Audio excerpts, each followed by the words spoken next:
Alright, everybody, we are back and we are going to play us some Blades in the Dark. Blades in the dark. Blades in the dark. With us we have Kent, Doug, and Kevin. And last week, what'd we do? Let me look at the session logs. Last week we knocked over a pawn shop that was under the control of the Red Sashes, and they did a bang up job. They were super professional, got in and out without anybody noticing. They almost ticked off a ghost, but they managed to make it out without too much issue. And we still don't have a name for the gang yet, but we're going to work on that. Let's see.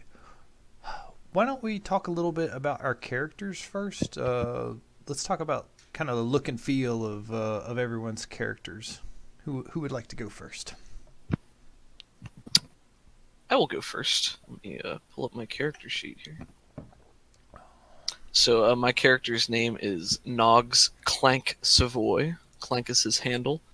He's a very large, lanky man with sort of singed red hair. He's always carrying a backpack or a satchel. He's, I think, deceptively well built for his size, but he's usually friendly, unassuming. He can sort of fit in wherever he needs to. He is Scovlin, and his background is labor, so I think he used to be a miner working in the tunnels. He was conscripted in the fight against the Imperials when there was resistance as a sapper and saboteur, and has since picked up in Duskfall to try to build a new life for himself. And he is an avid gambler. Yeah, we have a lot of Scovlanders in the party. Scovlanders. Scovlin. And I don't know how accurate his voice is, but this is what he sounds like. That's fine. It's just fun for me to do. Do it. Let's see. Who's our other Scovland tonight? Is it Patience? That would be me. I am also red hair, pale skin, very skinny. I'm only 5'8", a little on the shorter side. Background is military. Kind of a sniper setup going on. Cool. Yeah, so you're really good at hunt. Yep. And Eric Esbjorn. I was going to try and do like a Skyrim type of accent, but we'll see how that goes. Good luck, sir. You will have threes of people judging you on Excellent. the internet. So much pressure. Oh, I also didn't state Clank is a leech, so he does tinker and wreck and things like that. Right. Yeah, you're our resident kind of tinkerer. You build things and craft things. I build things, I break things. I do things with things. Kent, why don't you tell us a little something about your character? My character is not from that silly country. I am from a country I cannot pronounce. We will call it Tykeros. Tykeros. That's what I said. I know. His name is Frank Jones. Goes by the alias Sparks. It's a small man. From his heritage, he always seems to have some sort of lightning crackling in his eyes. You look into his eyes, you always think you're seeing a little bit of lightning crackling in there. He has an affinity to weather. Also, in the arcane arts, he leans towards weather and controlling lightning and storms and such. He is a whisperer, which means he has the ability to try to talk to the ghosts and the spirits that are around, and maybe, if he's lucky, get them to help out. Sure. So, I think Harvest, he was also from Scotland, and he had an academic background and he was a noble, but I wonder if he fought in the war too. Does anybody remember if that was the case? I do not remember. I also do not remember.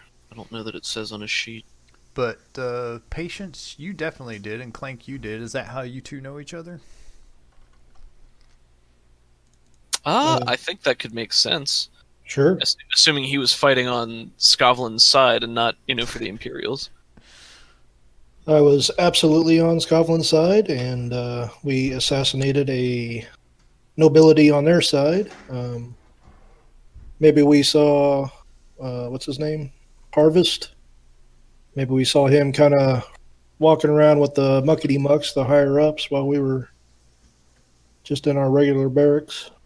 It could be.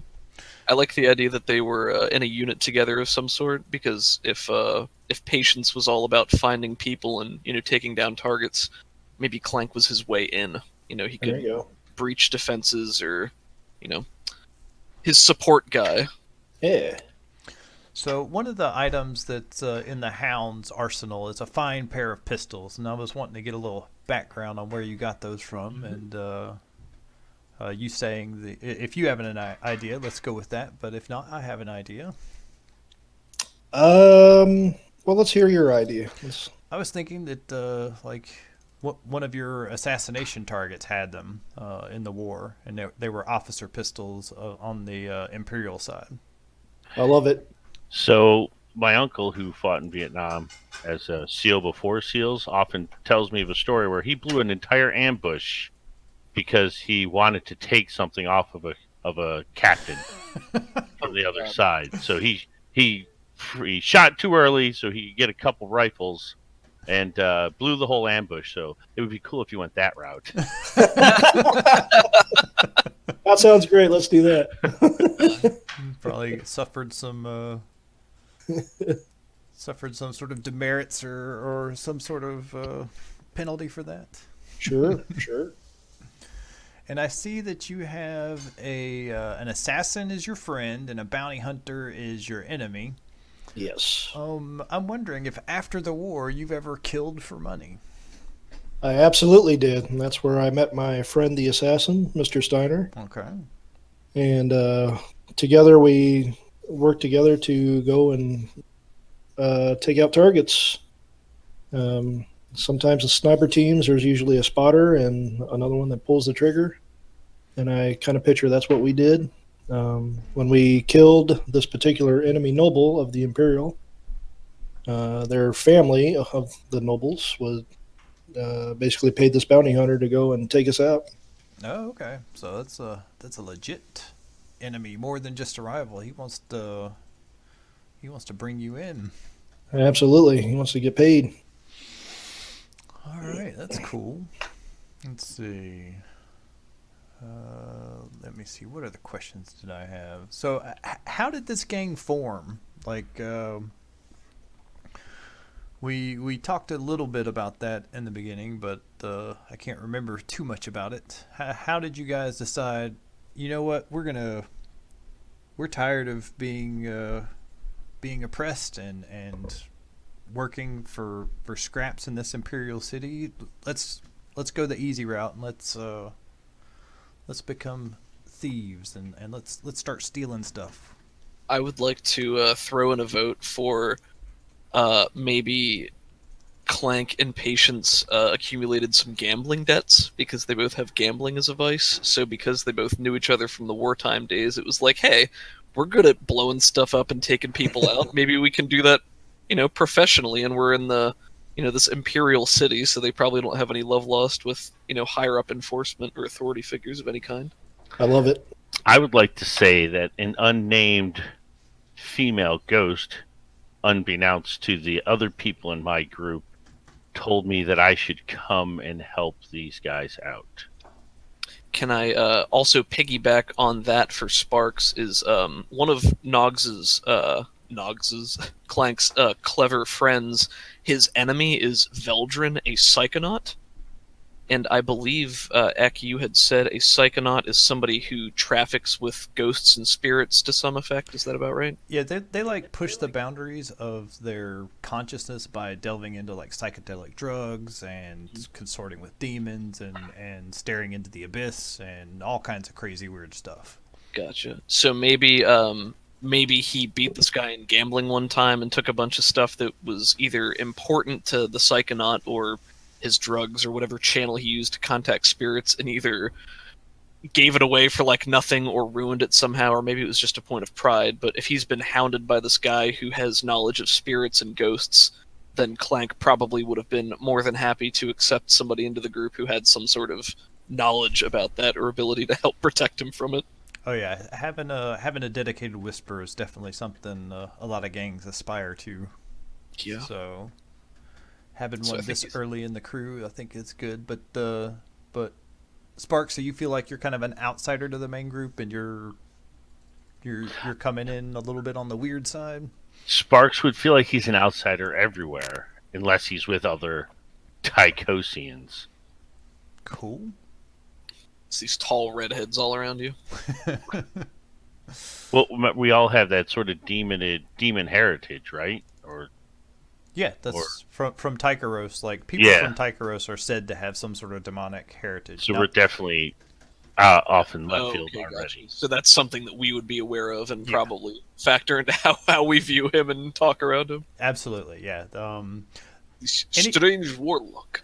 Anyone from Tycheros has some sort of weird thing, like either black shark eyes or needle teeth or horns or That's cool. Okay. Which So is why that's- I'd let you see lightning. lightning flickering Right. in mine. Gotcha. That's cool. Maybe that makes them, or maybe that makes Clank at least a little less wary because he's got this weird thing, but he doesn't look too outwardly demonic. It's like, yeah, maybe this is fine. yeah. Maybe it's okay. And it's not for sure that that's what happens. It's not for sure that that's why they have this like kind of weirdness about them. But everybody from Tycheros has some sort of weirdness, and most people say it's because they've consorted with demons in the past, and it's that Sure. demonic blood kind of coming to the Makes forefront. sense. Yeah. So I wanted to talk. So what's the purpose of the guild, or of the gang? Like, I think for Clank at least, it's sort of just this crazy thrill ride so far. Like his life has been turned upside down because he grew up as a laborer in the mines and never really thought he would aspire to anything, and then he was in this war effort and then they lost, and now he's in this weird city and just doesn't really know what to do with himself. So when gambling took a wrong turn and he made some bad choices, I think he's just sort of reveling in how they seem to be good at this, and it's kind of working so far. And also, he's happy to just get one over on the authority figures. yeah, I picture Harvest being a noble, probably is used to a certain standard of life, so he's probably in it for the money and for furthering that goal. Maybe he's the one that kind of formed the goal. He's not here to tell us that, but I like that idea. Sure, that works for me. I think patience would probably relate to the getting one over on the authority figures. On top of this is his only livelihood that he's ever known is to go out and be in military and fighting all of his life and surviving. And I think this just kind of fits right into his livelihood and only way he knows how to get ahead in life. Yeah, now that the war is over, killing people isn't really a marketable legal skill, but in the underworld, that's a really valuable skill. Yeah. I think that certainly changes the tone of the group too, because the last time when we didn't have patience with us, it was more of just a quick, smash and grab. We're the professionals, so our MO was sort of get in, get out, don't make a scene. But I think having somebody who can track and is a professional assassin would certainly open doors for us, if nothing else. Sure. So And I- provided we were okay with doing that, and I think Clank at least would be, because he was involved in war. So And I definitely think he's in debt from the gambling. Oh yeah, there's a mechanic for that called entanglement rolls, and what happens is after the score, we'll roll an entanglement and see what types of trouble that you're getting into behind the scenes. nice. So sorry, I'm doing a lot of question asking, but we're gonna get XP for this later, so that's cool. I mean, I like answering RP questions, so I think this is fun. So we talked about your lair was located underneath some located in some abandoned tunnels that were in Night Market. Right now we have a workshop, a vault. What else do we have in our gang? I'm going to open up our gang sheet. It's hidden, so it's underground. Has a workshop, has a prowess training room, and that's where it's at. What do you picture? Like, is it just hidden because it's underground, or is there like a secret passage to get into these underground tunnels? Or Up top, is that what we were doing? What's I don't that? remember. you cut out? What were we doing up top? Wasn't there a storefront up top that we were using as a front? I don't remember. I'm That trying to doesn't remember. sound super familiar to me. I think the idea is we were going under some train tracks or maybe into the like a sewer system of some sort. Does that Yeah. sound? So this That. part Okay, of, that's right. Yeah. this part of Duskwall has kind of sunk, so they built up on top of it again. So there are train tunnels, there are underwater canals, all kinds of stuff that you could definitely fit into underground. I like the idea that wherever they found used to not be secure, but now is more hidden. So Clank's whole thing is building things and breaking them down. So I don't think it would have been too crazy for him to set up some walls or close something off or add some sort of mechanism using Tinker. Oh, absolutely. Yeah. So I like the idea that they've fortified this to some extent. I think in Clank's downtime we had talked about the possibility of him working on crew upgrades Yeah. to build some living quarters. So I kind of think for Clank, he's just leaning into this lifestyle now. He's like, yeah, this is the new thing that I'm going to do. So I'm just going to go all in. We found this great little hidey hole. I'm going to take down this wall. I'm going to build it out, maybe make some rooms. He's just going to Excellent. work on turning this place upside down and making it real nice. That's a good segue into your downtime actions that we needed to take care of. You had a couple of downtime actions, and you wanted to. I told you a bunch of different stuff you could work on, and you said working on quarters for the crew would be good. Yes, I think that's of the highest priority right now. Okay. Last time we just kind of rolled and went with it, but if you want to kind of describe the scene of what your guy is doing and how he's going about it, then that'll be cool. And then you can roll your tinker, and I'll give you a bonus effect for having fine tinkering tools. Sure. So just in terms of aesthetics, what do you guys like for this? I mean, is this like a dank underground kind of abandoned looking subway tunnel? Does it look like a sewer system? Have we taken down a wall and it's just all more dirt and underground caverns? What sounds good to you? I think just abandoned sewer underground tunnels, whether they're train tunnels or sewer tunnels, with maybe some little offshoot rooms or something. I don't think anything would be too fancy right now because we're just in it. Oh yeah. Yeah, you guys are tier 0, so your workshop is, even though you guys have fine tools, like the stool that you're sitting on is kind of wobbly. There's not a lot in the way of extra furniture, and the furniture that you do have is just kind of what you found abandoned down here. I feel like, you've built pallets and we put them on the ground so we're not standing in the muck. That type of. That sounds good. Yeah.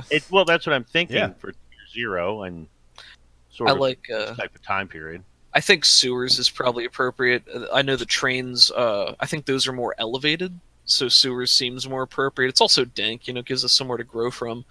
So what I'm thinking there is, like you said, taking down some walls, just building some small offshoot rooms, trying to keep it, sanitary if nothing else.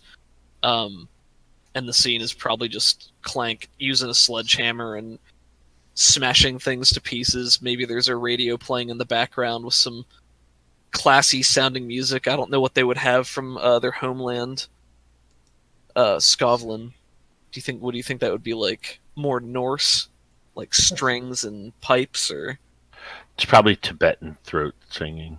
So, do we have any background characters, little NPCs, or is it just strictly us? I think it's just us for now. so Yep. far. Yeah, maybe Okay. we can get associates and we can work towards bringing more people on board as contacts and stuff. But Well, we each have a friend out True. amongst the world and an enemy. But that's like the extent. We have the Yep. You don't have a gang that you can go send out and into the world yet. So that's one of the things you could either acquire as a short-term asset, or you could make it a long-term clock and try to recruit a gang member. You'll also get to upgrade your gang and select these things as an upgrade as you level up your gang. And there's two different ways of, and I think that's from. Let me look at it. While he's looking at that, Horace, you should uncheck your light load button because you're not a light load yet. Thank you. You're a no load. No load. So after the crew advances, what happens is you either get to choose an extra special ability or you get to choose 2 upgrades. Oh my. So what I'm picturing is if there's no other NPCs, maybe we all have like common instruments and we just start playing the music ourselves when one takes a break or something. No, that's fun. I like that. Yeah. Otherwise, smashing things with a sledgehammer, using very small controlled explosions to widen things up where necessary. Yeah, you're Every think time there's a there's lot a of- small explosion, I will give you a dirty look as I'm studying the necklace. 'Cause you're Oh, nice. me. I will Maybe assist he in your builds- swing of the hammer by trying to keep in tempo with the whatever instrument I'm playing. Nice. cool. I think maybe he tinkers together like a large industrial fan to just blow a lot of the soot and nasty dust out of the air. Sure. There's just a constant Nice. whoop in the Nice. background. All right, so go ahead and give me a tinker roll and let's see how well you do. Even if you fail this roll, you will still be advancing this clock. And this is an 8-segment clock called Construct Crew Quarters. Okay. Is that So- under game clocks? This will be under his sheet. Oh, okay. I saw So, one on game clocks. I wanted to devote both of my rolls to this, so I'll just do one and then figure out after that. Yeah, we'll see how the first one goes. Okay. Maybe you'll get mega ultra crit. Maybe. Position. What should the position be? Let's see. Risky, controlled, desperate, fortunate. Doesn't really matter for this. It doesn't affect any of the rolls, so just pick risky for now. Then effect is standard. Effect is actually great, but again, I'm just going to interpret the dice appropriately, so it doesn't really matter. And bonus dice. My Tinker is 2. You said 1 for fine tools or something? I'm actually increasing the effect, so you don't get a bonus die for it, so you'll just be rolling 2 dice. Cool. So, 4 and a 1, so a 4 is the higher of the 2. So what that will normally do is that will tick the clock twice, but because you have excellent tools and you know what you're doing, then you get 3 ticks of the clock. Oh wow. Okay. So And where's the specific clock that I should be filling? you can put it under your sheet. Either you can create it or I can create it. It's near the bottom right under clocks. Yeah. Just hit that plus sign. Oh, that's neat. And 8 is the total you said? Mm-hmm. And just, Horace, so you know, it's not a race against the clock. The clock is just the time it takes for it to get done. Right. So getting Although- 3 segments there is not necessarily bad. Yeah, That's a good thing right now, but during Right. missions we do not want the clock to fill up usually. usually Right. It could work as in 8 segments, the alarm is going to go off. So then it is bad. Right. Okay, so I got 3 for that one. If I want to spend my second one, should I roll again with the same parameters? Sure. If you want to dedicate all of your time to doing that, then I do. then go for it. Ooh, that's a 6. 6. So actually, normally that would be great effect, which would be 3 ticks, but because you have increased effect, that's actually 5. Oh man! nice. So Ba-da-da-da. I believe 5 plus 3 is 8. You must work with numbers a lot. Oops, sorry. I meant to do. How do I? Clank made a thing. Okay. Bam! So you, so the first time you're hollowing out a room and it breaks off into this hallway, and it looks like this was once you break into this other chamber, and it looks like this was once a barracks, and you're able to finish it up. There's not muck in this room, so it's already clean. There's already ventilation shafts in there, and you have several different rooms, more than you need right now for sleeping. So now you can safely sleep down here instead of sleeping around in scattered across the city in just independent flop houses and other spaces. Excellent. So I now, think, now I can't rob you in the middle of the night. Oh, that's kind of you. Maybe there's a moment as he's breaking down this wall, if the others are around there, and they just hear sort of a triumphant shout. And he comes walking back into the room holding his sledgehammer, and there's just dust drifting off of him. And he says, Patience, I found a very nice looking barracks. See, everything comes together when you work hard. Hey, that's pretty good there, man. I'll be darned. I thought you might like that. That's not too shabby, I tell you what. So you have separate rooms for everybody now, and there's the bedding's all been worn away, and it takes a little bit more cleaning up, but you have the ability to claim your quarters. Excellent. I'll open up the gang sheet, and I already ticked off the quarters. you're on point. I was looking forward to it. Nice. So we have constructed crew quarters. All right. Let's see here. What else did I want to do ahead of time?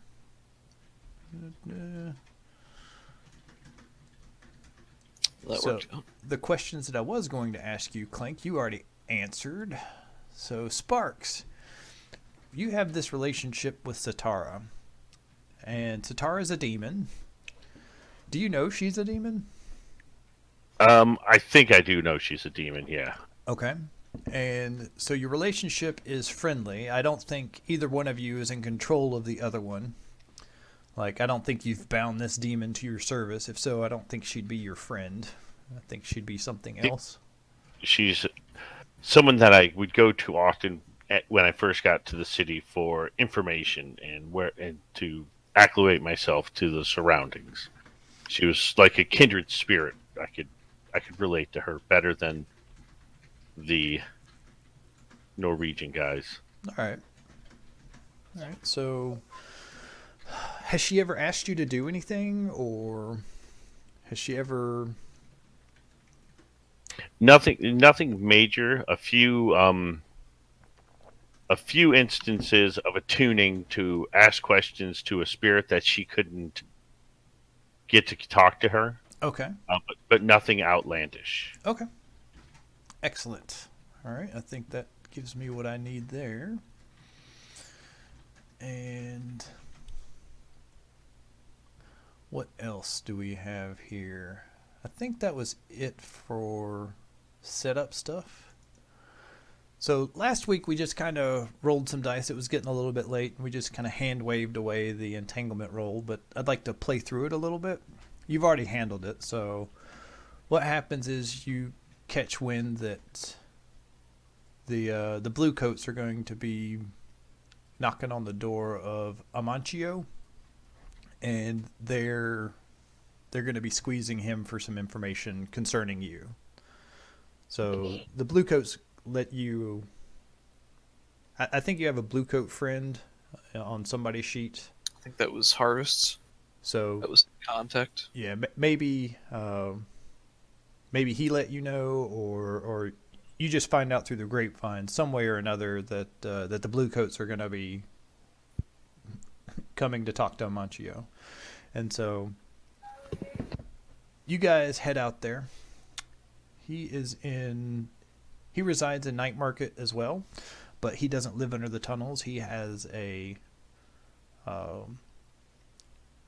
like a large apartment that he lives in with his manservant. And let's see here.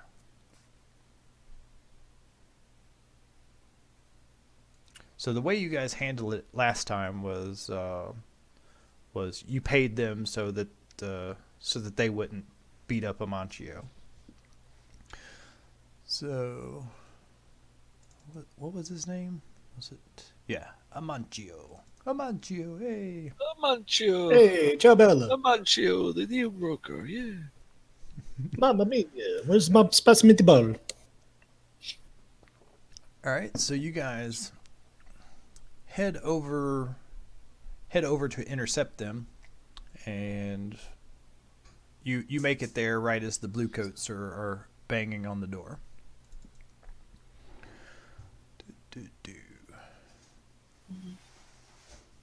So there's two bluecoats, and one of them just kind of they look pretty relaxed because this isn't Crow's Foot. This is night market, and so it's relatively safe. But one of them is keeping watch while the other one's knocking on the door. Mr. Amancio, need you to open up. We have some questions for you. There's a couple of people peeking out their windows and looking at the disturbance that's being caused. So what we did at the end of last session was we paid them off with a coin. Yeah, and we can hand wave away that and move on to the next scene if you want. But if you wanted to play this out, I'd be all right with that. Sure. And Lamacho isn't there, is that correct? He's inside the house. You Okay. imagine he'd be coming to the door. Okay. Maybe we see this happening from the corner of the block, and Clank will turn to the others and say, we can't have them asking any more questions about this. Not so early. No, sir, we need to take care of this right away. So, what do Maybe, you do? I think if We nobody should else have- take yeah, go ahead. We should have a little chit chat with them before they get too far ahead, you know? Yes, that seems wise. Maybe some money will make them go. I'm a little short on the coin at the moment. Eric, you're always short on the coin. I like the dice. What can I tell you? The dice don't like him. So he'll Clank will go over to approach the gentleman and with an affable smile wave a hand and say, "Good evening, my fine friends. What might I be able to help you with?" He looks you up and down and gets like this sneer on his face, and he spits over the railing. He says,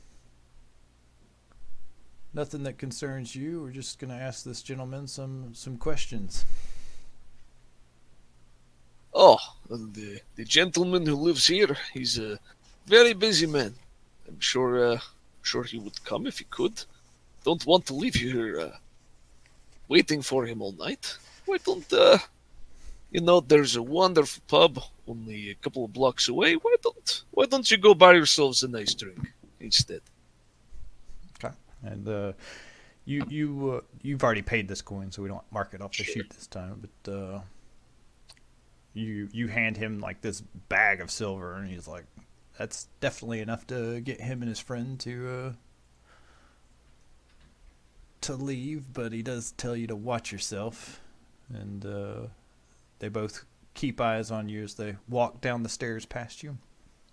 He just smiles and nods. Yes, sir. Yes, sir.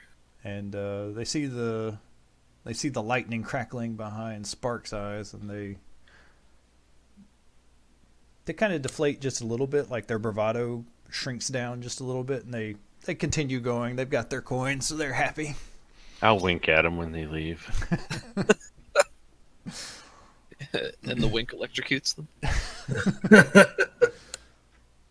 Right, so you're standing on the doorstep, and the door it starts opening up. You can hear a couple of locks being undone. And being thieves, you look at this door and you're like, it'd be tough to get into this door. Sure. It's a significant set of locks. Let's see here. Amancio, it's safe. Open the door. Let us in. So that's what I was doing. Yeah, so you've probably seen um you've probably been here a few times. As this is the deal broker that's friends with your new gang. Hmm. Maybe he had a little hand in getting you guys set up as well. The guy that comes to the door, he's an older guy, has a little bit of white hair and tufts over his ears and coming out of his ears, and has some white mutton chops that all kind of blend together. He's in a nice butler's button-down suit, and he opens the door and waves you in. Gentlemen, please come in. Oh, don't mind if I do, thank you. You know, one day I will have men to open my door too. Of course, sir. Of course. I will have two men, one to open door, one to welcome inside. So, he offers to take anyone's coat or to hang it up on the coat rack that's nearby. And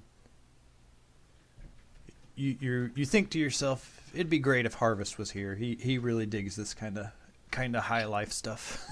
Sure. But he's incommunicado. Maybe he's at a party. Possibly, yeah.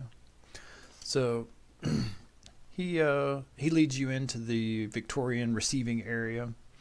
On the phonograph in the back corner, there's some classical music playing. There's a fire in the fireplace. There's definitely not light streaming in through the windows. It's dark like it always is, and you can hear the tick tock of the clock in the background.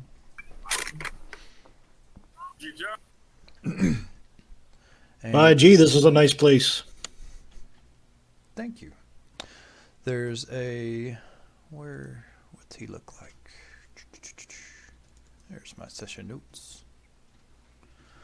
So, Amancio has short black hair. It's parted to one side.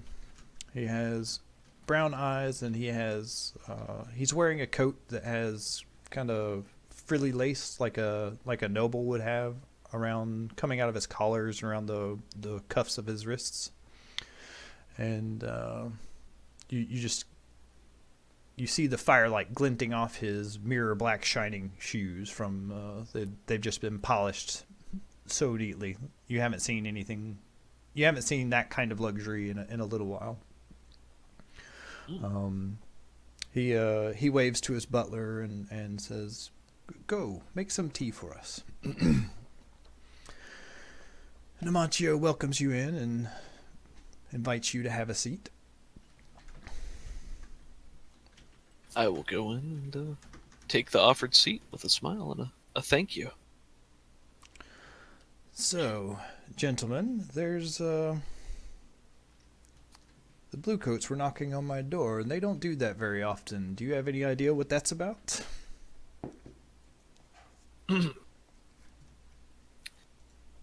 Would we know for sure that this is related to something we did? Um, And what would the connection between Amancio and us be for that purpose? Because we got the job from somebody else, didn't we? Or did we meet them through Amancio? you didn't meet them through Amancio. This was or maybe you did get that job through Amancio. I mean, so we got it from Bazo Baz, but maybe Amancio is the one who basically said, "Hey, if you want to do business in this district, you got to pay up to the Black Lamp, so you should go see him." Well, you got the job from Bazo Baz, but Baz. Harvest flashback and said, "We already did that." He Right. dropped Oh, a that's point on it. So you got the job from somewhere else. Maybe it was from this guy. But no, Gotcha. this I don't think it was related to that job because you guys kept it super quiet. Mm-hmm. But one of the reasons why, like, if we open up our faction sheet here, this was the contact where the Bluecoats fell in love with you, and the Foghounds kind of got mad at you for some reason. Mhm. And I have a feeling that I think it should be related to that. Like, Okay. you guys, Amancio is kind of known for being impartial in the underworld, Mhm. but for whatever reason he had to side with you, which was also siding with the Bluecoats, and so he's made kind of an enemy of the Foghounds. They're not as mad at him as they are at you. They're probably at -1 with him, Sure. but that's where that came from. But now that you've paid off the cops, that's probably gonna not come back to bite you. Nice. Um, And what do we know about the Foghounds again? they are smugglers that live in the. They have a huge steamship that's kind of their lair, That's cool. and they make out. They have the northern and the northeastern canal routes kind of locked down. They've been at war with the vultures. They're trying to squash out all the other smugglers in their in their area so that they can just have a monopoly. Right. So right now they're struggling with the vultures, and recently you guys did something that they found out about, and I think that's either how you got Amancio or that's how you got your fine tools. Nice. He says, "Yes. Well, I'm happy you're here. This is I may have another job for you. The Foghounds. I've made a deal, brokered a deal between the Foghounds and someone else.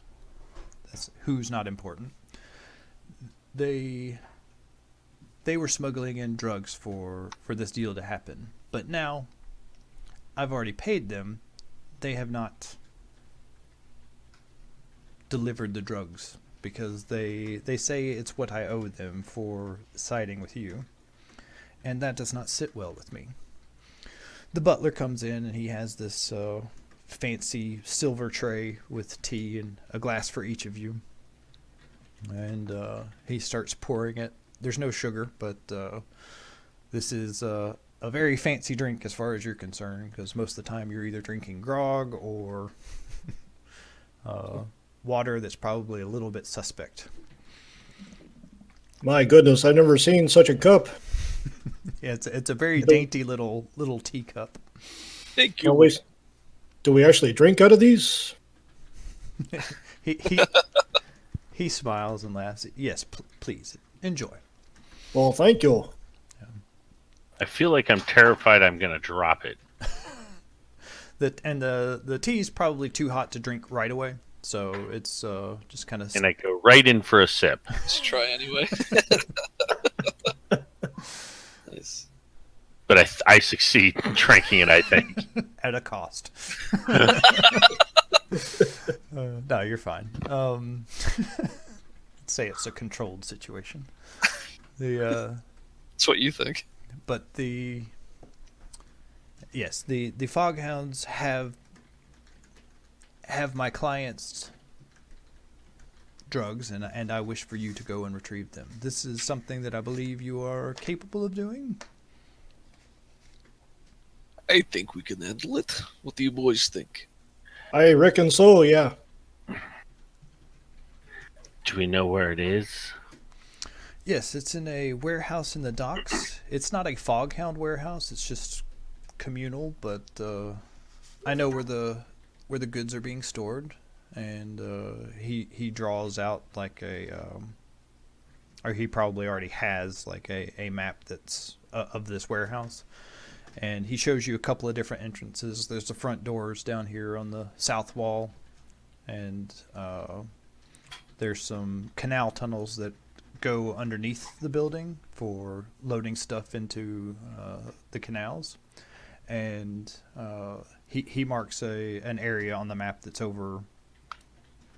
It's not in the middle. It's over towards one of the walls, and it's kind of in the eastern side. It's like their stuff should be over here. What's there, I'm not 100% sure, but I know that that's where they're keeping it. So you said it's a communal warehouse. How many other groups are we going to run into there? Anyone we should be aware of? There's a. It's like the size of a Lowe's. Hmm. So lots of big, huge aisles. There's not a lot of lighting in there. There's a little bit of light so you can see enough to move around, but not enough to do any kind of detail work or read without a light source. But you perchance know when they might be the least busy with traffic of human. It seems like between the hours of 10 and 11 at in the morning, there's not much activity. There's not much on the books activity.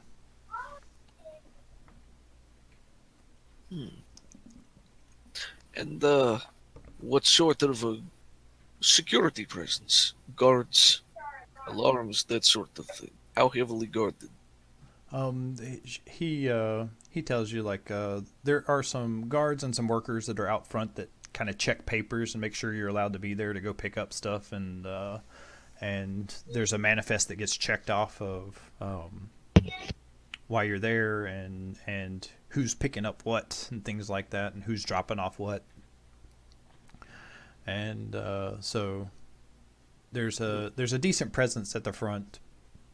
But if you had a gang, you could probably do a smash and grab, bust down the front doors, and shoot and kill everybody. But that's not what he's wanting. Sure.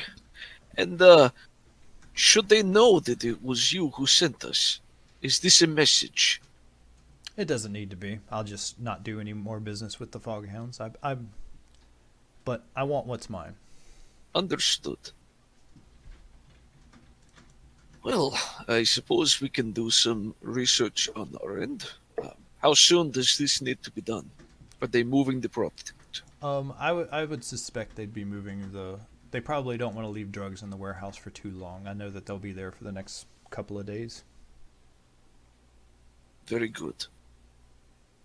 Do you have any perhaps inside information on where in this large warehouse it might be located, your product?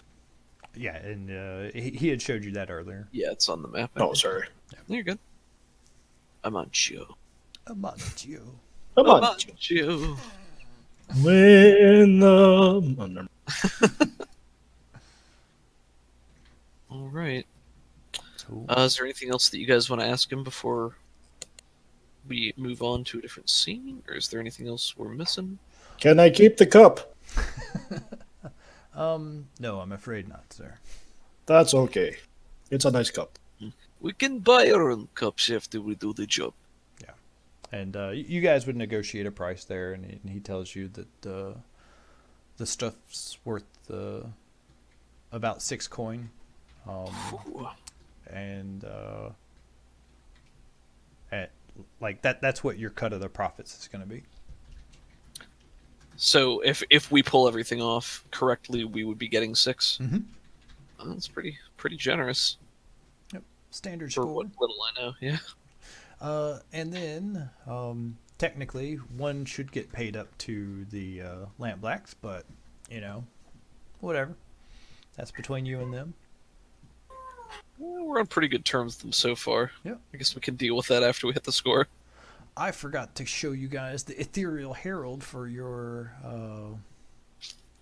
for the newspaper that happened last week from all That's the for goings the on. session 1 version. Yeah. So Gotcha. I did read through that. cool. I need to go use the bathroom real quick, so I'll be right back. I think I will do so as well. I'll be right back. So if you want to read that, Kevin or Ken, feel free. Cool.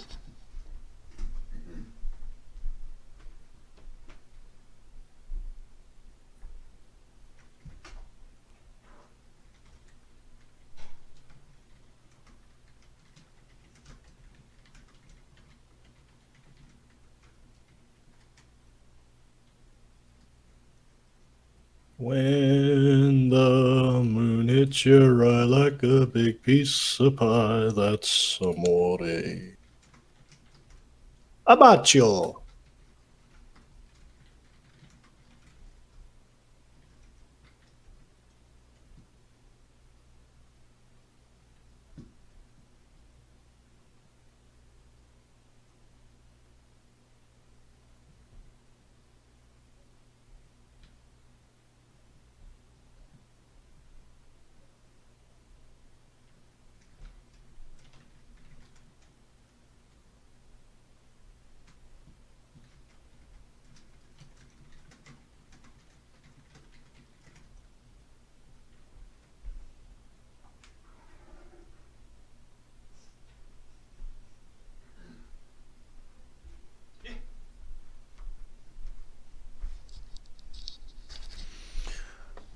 I'm back.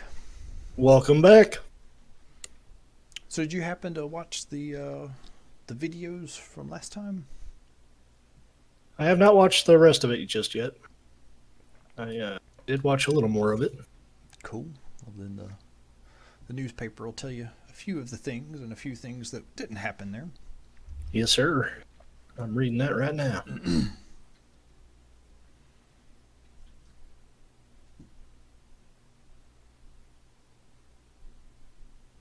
Ooh, a silver necklace missing.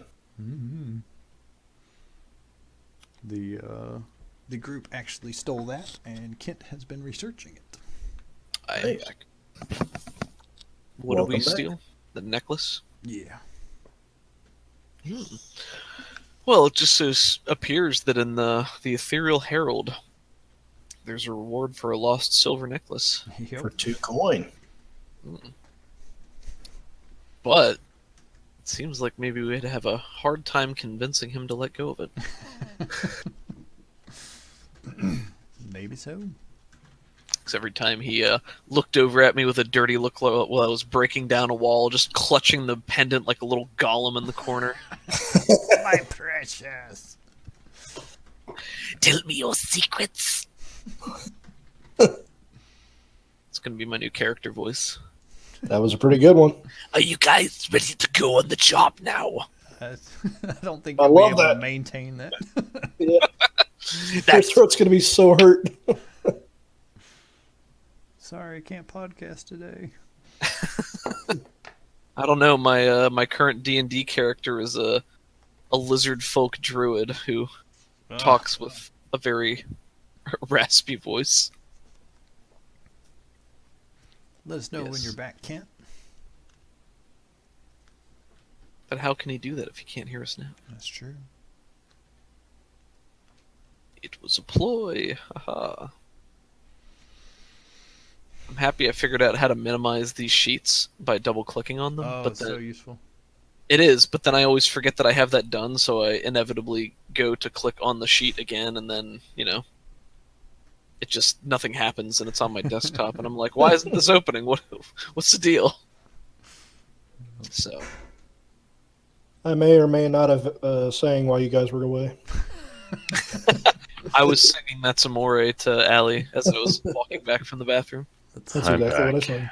and it was Welcome back. It was in a very bad tone. I'll mark the time and try to edit that out. Oh, You okay, Kent? Yeah, are you? Yeah, I'm fine. Cool. All right, let's go on a score. Yeah. We got this, you guys. Probably, Yeah, dude. maybe. we're going to take the whole warehouse. I mean, maybe. All right.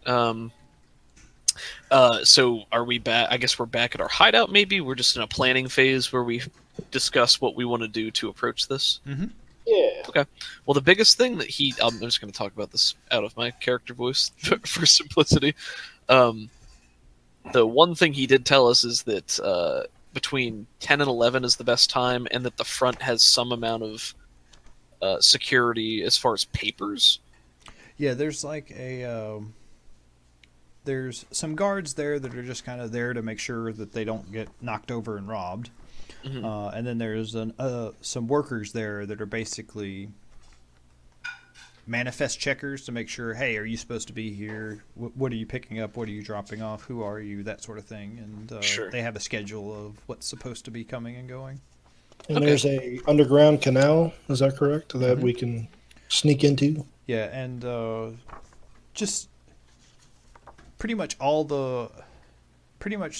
there are multiple canals that go into the place, but only one of them's openable. Like the rest of them are either welded shut with some iron grates or some walls have been put up, things like that. But there is at least 2 entrances, and you would suspect that those have guards as well.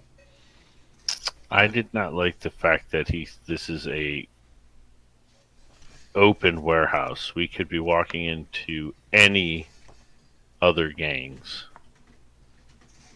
That could be. Very possible. So we should keep that in mind. Should we try and disguise ourselves? If we go in through the front, so this is a mechanics question, but I'm looking at my character sheet under the items, like when we take items from picking load, Mm-hmm. and I know documents is one of those. So could documents fall under, we've prepared documents for identification to get us past like that initial thing, so it looks like we're here to pick something up or something to that effect? Yeah, yeah. So yeah, we could go in the front if we have a plausible reason to be there. We could try to blow a hole or smash a hole through one of the subway or the canal entrances. Mm-hmm. And Clank does have the Saboteur special ability. So when I use my Rec skill, the work is much quieter than it should be, and the damage is hidden from casual inspection. Nice. So that might get us a quiet in through the back as well. So we could always kind of double whammy it by getting into the back quietly, but then still having the documentation in case people find us. I can also, when we get close enough, contact a ghost. See if there's a ghost inside. I can contact to see if I can get a lay of the land inside. To see if any other people are in there also. That's pretty cool. You can kind of use a tune without like talking to ghosts. Like if you encountered a ghost, then the first thing that you would happen, you'd either freeze up or you would flee in terror. Like there's just like the psychological fear that your body's little lizard brain says nope. So until you get the compel power, you can't really communicate with ghosts. I mean, you can try this stuff with a tune and you can make desperate rolls and all that fun stuff. So definitely can try to do that, but it's not quite safe-ish until you get that power. So what I do is I can attune and I can. So what would that what advantage would that give me if I wasn't communicating with a ghost? Well, you can kind of attune to see into the spirit world to see either echoes of dramatic events or to I'd let you do it to kind of scan through walls to see life signs, that sort of stuff. Okay. That's pretty cool. But I'm also up for, this is a very much shared narrative, so if you think there's something cool, then you just let me know. So just for my clarification, I know that this is supposed to be more of a narrative game, so is it safe to say that if I'm looking for opportunities to use Tinker, then I can sort of help orchestrate those opportunities? Yeah. Yeah, Like so okay. you're in a warehouse and you might just assume that there's huge shelves of stuff and say, hey, I'll just tinker this to make it fall over or wreck this to make it fall over and slam down on top of those guys. Okay. So I don't know what kind of security systems they have, but could I don't know, tinker some sort of machinery at a door frame to make it trapped or look like a trap to somebody so they wouldn't want to come through? Just, Sure. I don't know. Yeah. Okay. Yeah. Like there's Like a ghost wall or something like that? yeah, you could do something like that. You could like there's these huge garage type style doors that roll up and get lifted up on chains. You could mess with those in some way and Okay. That's. I didn't have anything specific in mind right now. I just wanted to make sure I had that opportunity. God dang it, shut up. Sorry. Not you. I keep getting oh my god, shut up. I'm sorry. I just kept getting notifications because I'm in another group and they're chatting on Facebook and I keep getting a notification. Hey, there's another game going on. I'm like, I know. Gotcha. No. So I'm sorry I was telling you to shut up. That was not my intention. I'm just goofing, I know. Okay, so I guess the first step is, do we want to go in through the front? Do we want to try to sneak in, blow a hole in? What are you guys feeling?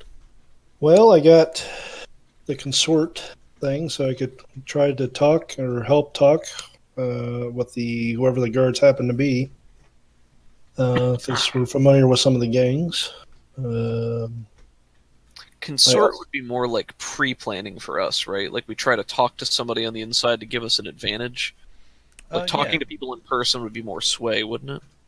It says consort with connections from your heritage, background, friends, or rivals to gain access to resources, information, people, or places. Oh, I guess that makes sense Sway too. is more like lying and convincing someone that this is what they want to do anyways. Consorting Yeah. is more like trying to befriend somebody, and Gotcha. it's kind of the nicer of the two options, but they can both do the same thing. It's just if the guy finds out you're swaying him, then there could be a different set of consequences, I guess.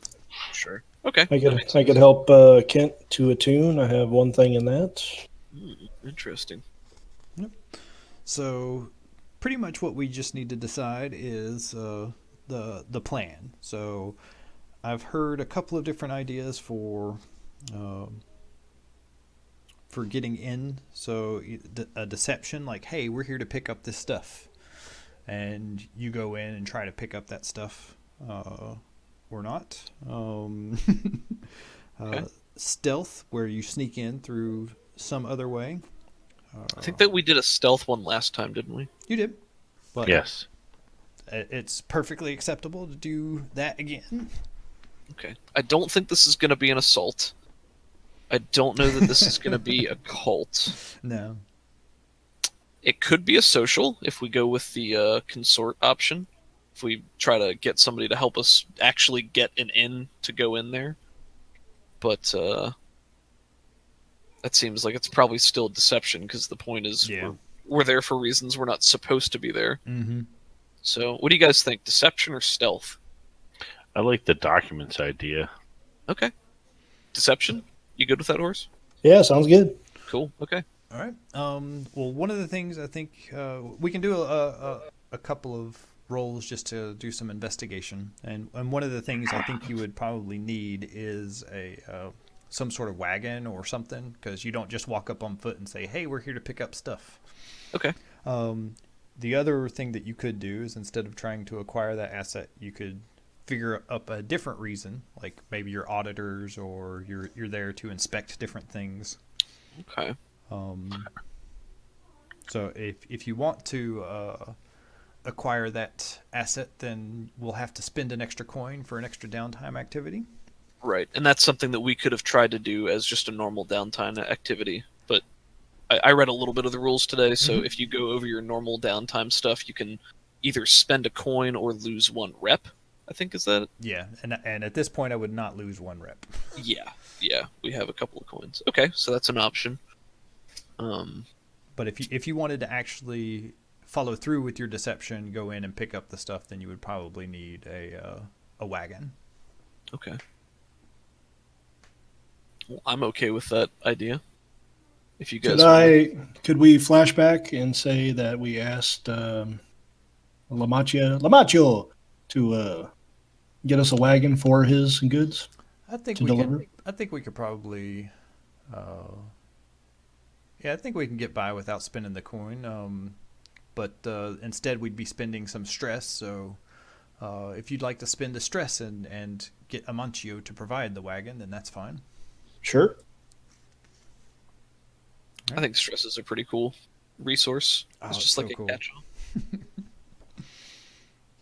So, we got ourselves a wagon pulled by one of these sturdy goats. This is something that's not yours, and Amancio definitely wants this back. So if stuff goes south and you don't get to bring this goat back, then that's gonna cost you some of your pay. Yeah, recompense, sure. Can it be one of those goats that screams? That's great for stealth. A screaming, fainting goat. A screaming, fainting goat. All right, time to get away. Yeah! Ah! Falls over. Man, I could watch fainting goats for a long time. That's so funny.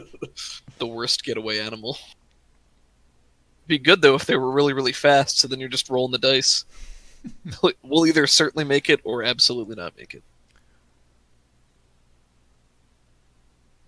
Alright, so we've got a wagon from Machio. Yeah. Is there anything else that, I guess, we could spend time beforehand trying to do investigatory type things. Yeah, we might. Hey, would my spirit bottles be with ghost or without ghost? I would think they'd be without ghosts so that you could use them to shove a spirit in. But you do have a spirit inside your sapphire necklace. But we don't know that yet, right? Yeah, you know that it's a spirit necklace, or you know that it acts like a spirit bottle, but it also has other properties that you're not Oh, sure okay. of. Because spirit bottles can also act like grenades. Yeah, you could definitely. You have the ability to pull the spirit out of this out of that necklace if you want. You just don't have any way to control it. Well, I wouldn't do that yet. I mean, I can use my hook to try to pull a spirit into a bottle, a ghost into a bottle. Yep. But I didn't know if the bottles I had anything in it or not. I was trying to formulate plans. I don't think so. Okay. If you want to get a ghost, then Well, I don't want to do a flashback to something that could be super complicated because we're not quite sure how it works, so we won't do that okay. this turn. This time. This time. Dun dun dun. That's one thing you could do with a downtime action, though. I'd let you acquire a ghost. Right. I found this ghost on the floor. I put them in Not a bottles. very good ghost. Does it belong to anyone? Not I don't anymore. know. It sort of flew in here and got trapped. It flew through the screen door. All right. So methods. So we are going to masquerade as. What do you guys think? Are we inspectors? Are we there to pick up something that isn't actually ours? If And we're then we- inspectors, someone's just going to try to pay us off. They'll probably try to pay us off, or they'll almost certainly send someone with us to like monitor our work. Right. It seems safer if we tell them that we're there for something adjacent. You do know that like people that are supposed to be there do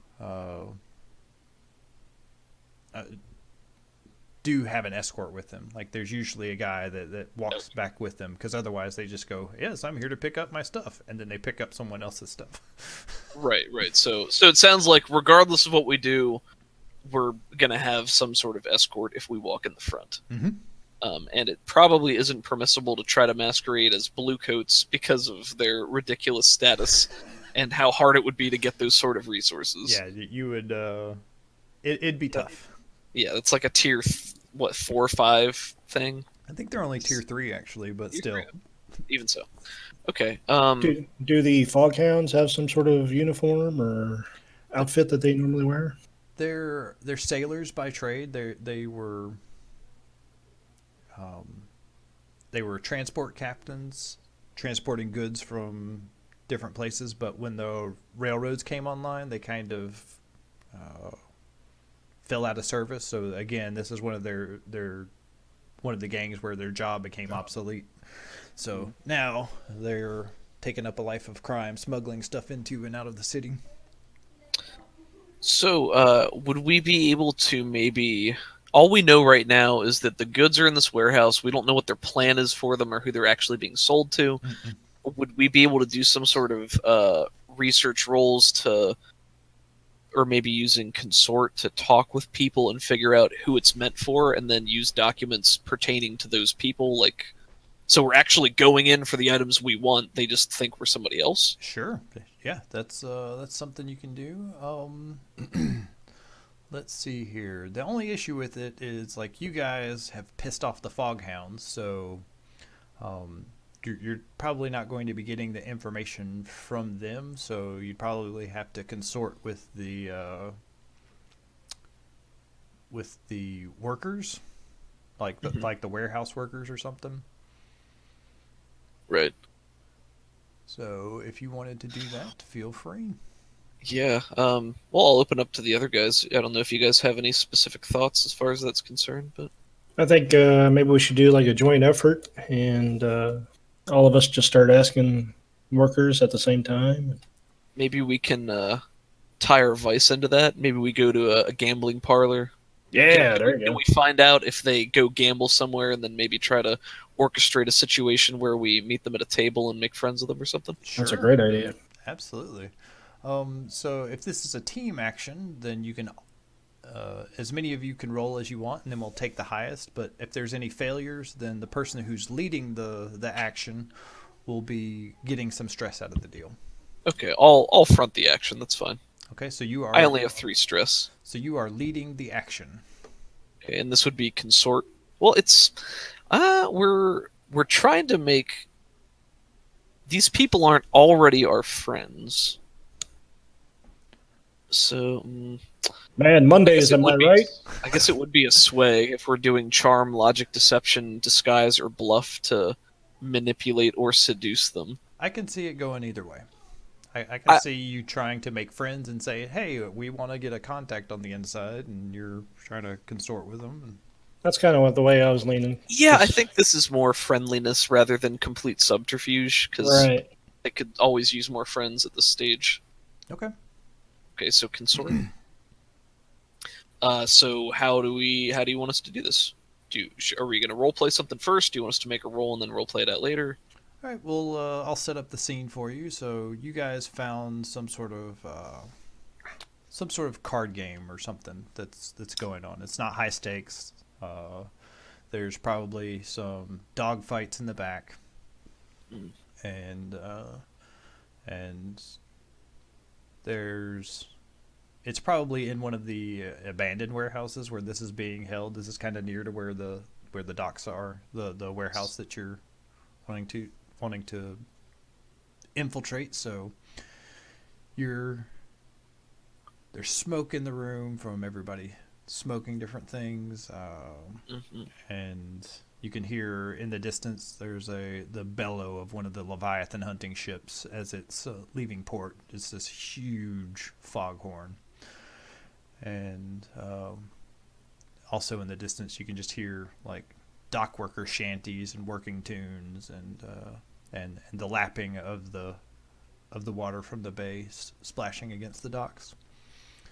So you're in there, and you've identified some people that definitely worked at the warehouse. Probably Patience kept an eye on the place for a little bit and identified a few people, and you've snuck into this place, or not snuck into the place. You've just come to this place and start trying to consort with them, seeing what kind of information you can get out of them. I think the main through line for Clank is going to be playing up to the the warehouse workers, they work so hard for so little. And, it's good that we can all band together and have good times like this, and we're trying to make friends with some folks with the know-how on the inside. It comes with a nice pay bump. Yeah, so you probably identify another Skovlander to approach. That seems. I think that's certainly the route that they would take, or Clank at least, if given the opportunity. They'd be like, "Oh, my brothers, it's good to see you here." All right, so go ahead and give me a consort. Okay. Any position? We'll just say risky standard. This is a gather information, so that's not really like even if you fail this roll, you get stuff. It's just whether or not you get stress from somebody failing the roll. Okay, so just so I know for the future, when should I be not asking about input values? Because I don't want to bug you with rolls every single time. I should just start saying it, but for downtime activities, you don't normally use that, and then for gather information, Okay. those two. I don't think there's anything else. Like normally, like when we're on the score and we're doing the deal, that's when we're definitely using those. Gotcha. But when we're just kind of playing or in downtime, usually I'll try to call it out if it's necessary. Okay. And what about effect here? Again, doesn't matter. Doesn't matter. Okay. And no bonus dice here. Nope. Not Okay. unless you. Ooh, Devil's Bargain. That's bad. Oh, that's bad. Okay. So, What is this Kevin, mean? would you like to roll as well? Sure. And same deal, right? Yep, just roll consort. Alrighty. Okay, yeah, that's better. Okay. So So Doug, you'll take 1 stress from that because we're just going to take the highest, and if anyone failed the roll, then you don't get anything. But even if you would have had, even if you failed this gather information roll, you still get to get the answer for your question. It just might not be as complete. Sure. I could have offered you a devil's bargain. I think hitting up your gambling Yeah, that sounds thing like it would have worked. would have worked. So we could have gotten a bonus die for that. Or you could have pushed yourself for more stress, but I think it's kind of early in the in the score to be doing something like that where you're going to auto succeed a task. So Sure. so there we go. So we got a 1 and a 4. So 4 means we get where's gather information? Maybe it's here.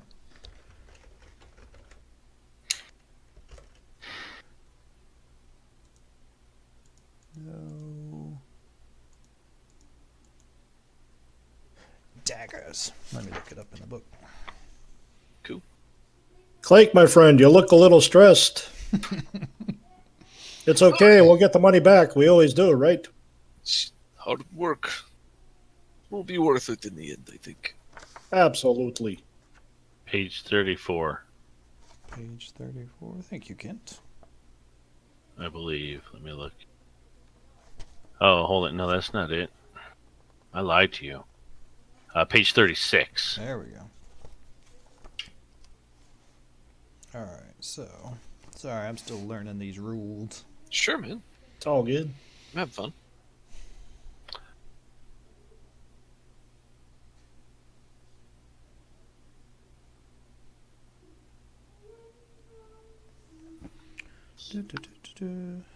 Who's up for another hand? If it's common knowledge, the GM will just answer your question. If there's an obstacle to discovery, an action roll is called for. If it's not common knowledge, but there's no obstacle, a simple fortune roll can determine the quality. So this, I guess, would have been an obstacle, but I think this is fine. So you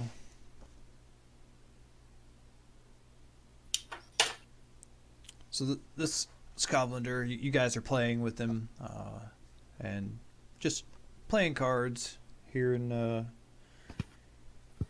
different people cheer and sing and get drunk and get into fights and all that fun stuff. You mind your purse, and the night goes by, and I've already forgotten what the question was. So, what was the question that you wanted to know the answer to? I don't know if we decided on one specific question, but what we were trying to achieve was to get somebody on the inside was to find out who it was that the drugs were being sold to or held for. I gotcha. So, like, who do we need to masquerade as to go in there, and when would they be expecting us? All right. So this guy doesn't actually know about the drugs. But you do get some useful information out of him. So he talks about the Foghounds having dropped off this monster in this cage that's in their area, and it just gives them the creeps. It's called a ghost reaper, something that lives out in the wastelands, if you could believe it. And the thing's creepy looking, and they say that it eats ghosts, and the Duskwall Academy is going to be picking it up here in a few days.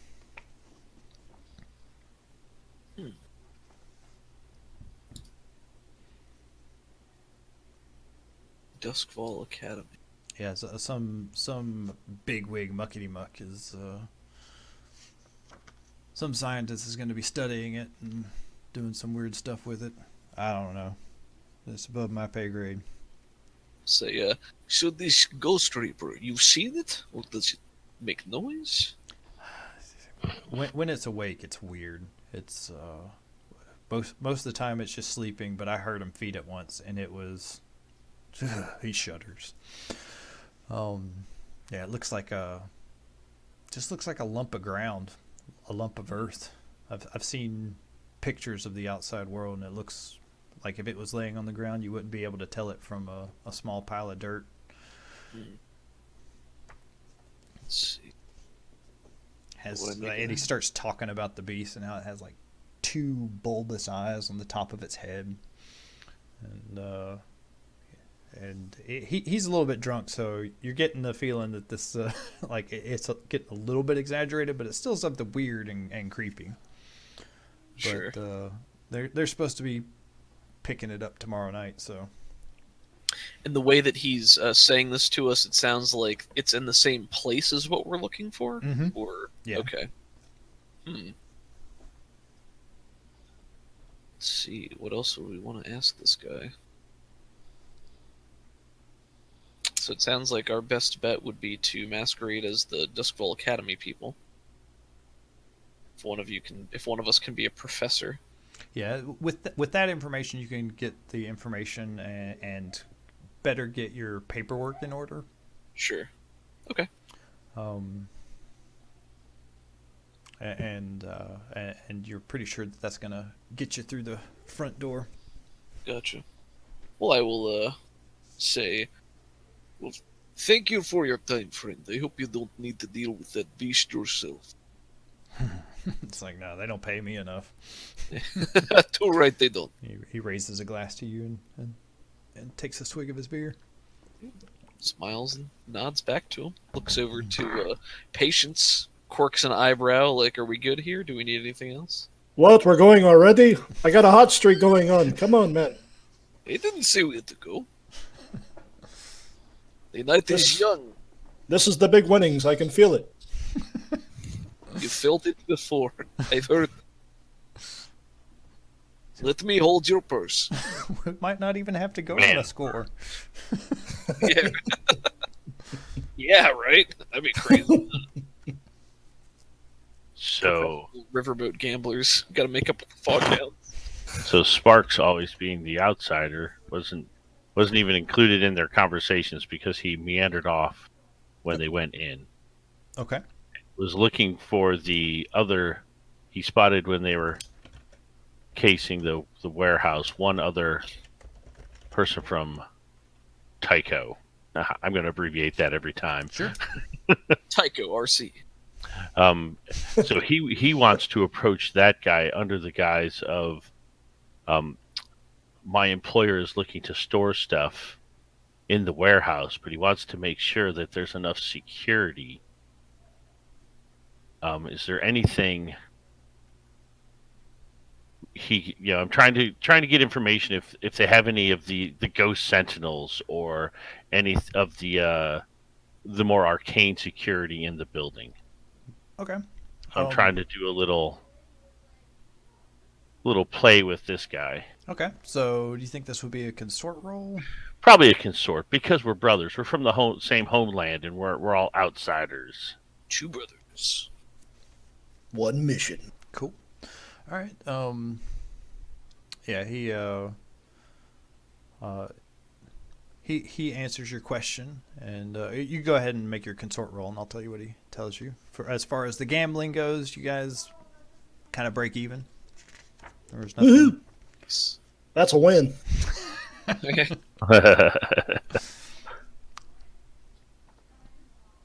Should I make a roll Yeah, for that? yeah. So Sword? go ahead and make your consort roll, and I'll tell you what he. No answers. bonus dice. You got 2. That's pretty good. Cool. How So, are you helping us? because he doesn't like you. Because I'm not a gambler. Well, we would have made up for that.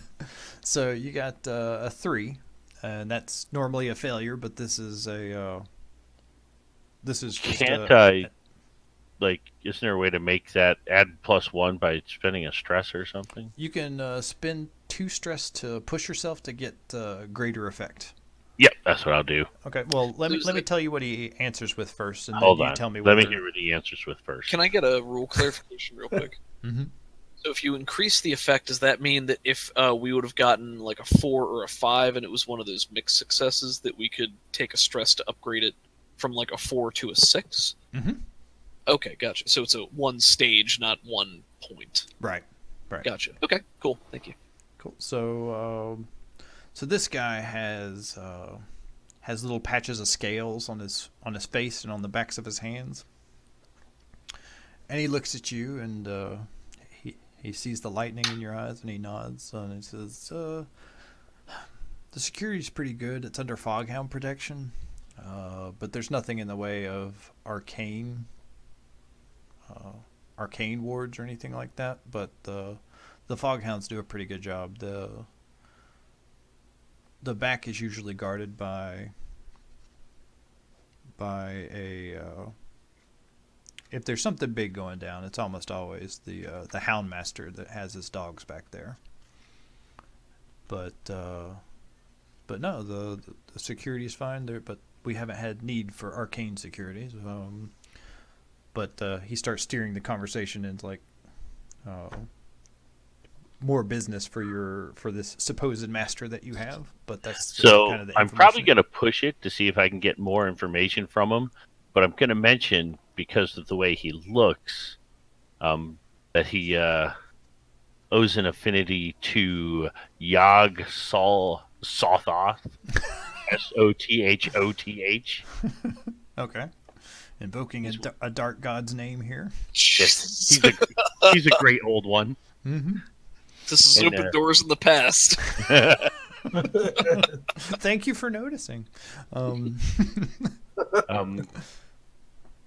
And you start the conversation around that, and then steer to our homeland, and then try to bring it back to the supernatural, or if there's anything in the warehouse that would make my employer feel better.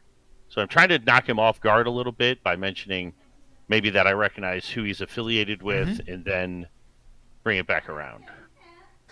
Yeah, so he let's see, what else can he tell you? Yeah, like again, there is no arcane security there. They haven't had a lot of issues with ghosts and this would be my push result, right? yeah, and I'm trying to think what extra information he could give you for that. Well, I didn't trust his first result, so I didn't know if he was telling me everything. That's why I pushed it. I don't think the game master's allowed to lie to you about. Well, I didn't get a success, right? So Yeah, but like even if you fail a gather information roll, you still get the answer to your question. It's weird, but basically this So always it's like, moves. is there a cost? Right? Yeah, it's I was thinking he wouldn't give me all the information. yeah. That's the way I was thinking. But your question was pretty simple. So like there is no arcane information. So I can't think of anything else really to tell you about the security there. He can give you specific numbers on the amount of guards, and he can walk you through the procedure of, okay, when you get there, here's how it's secure. When you get there, you have to be on the manifest. Like this has to have been approved by managers up in the higher ups. So once you get there, you have to prove who you are, and know where you're going, know what you're picking up, and as you're going through the warehouse, then you have a An escort. You have an escort.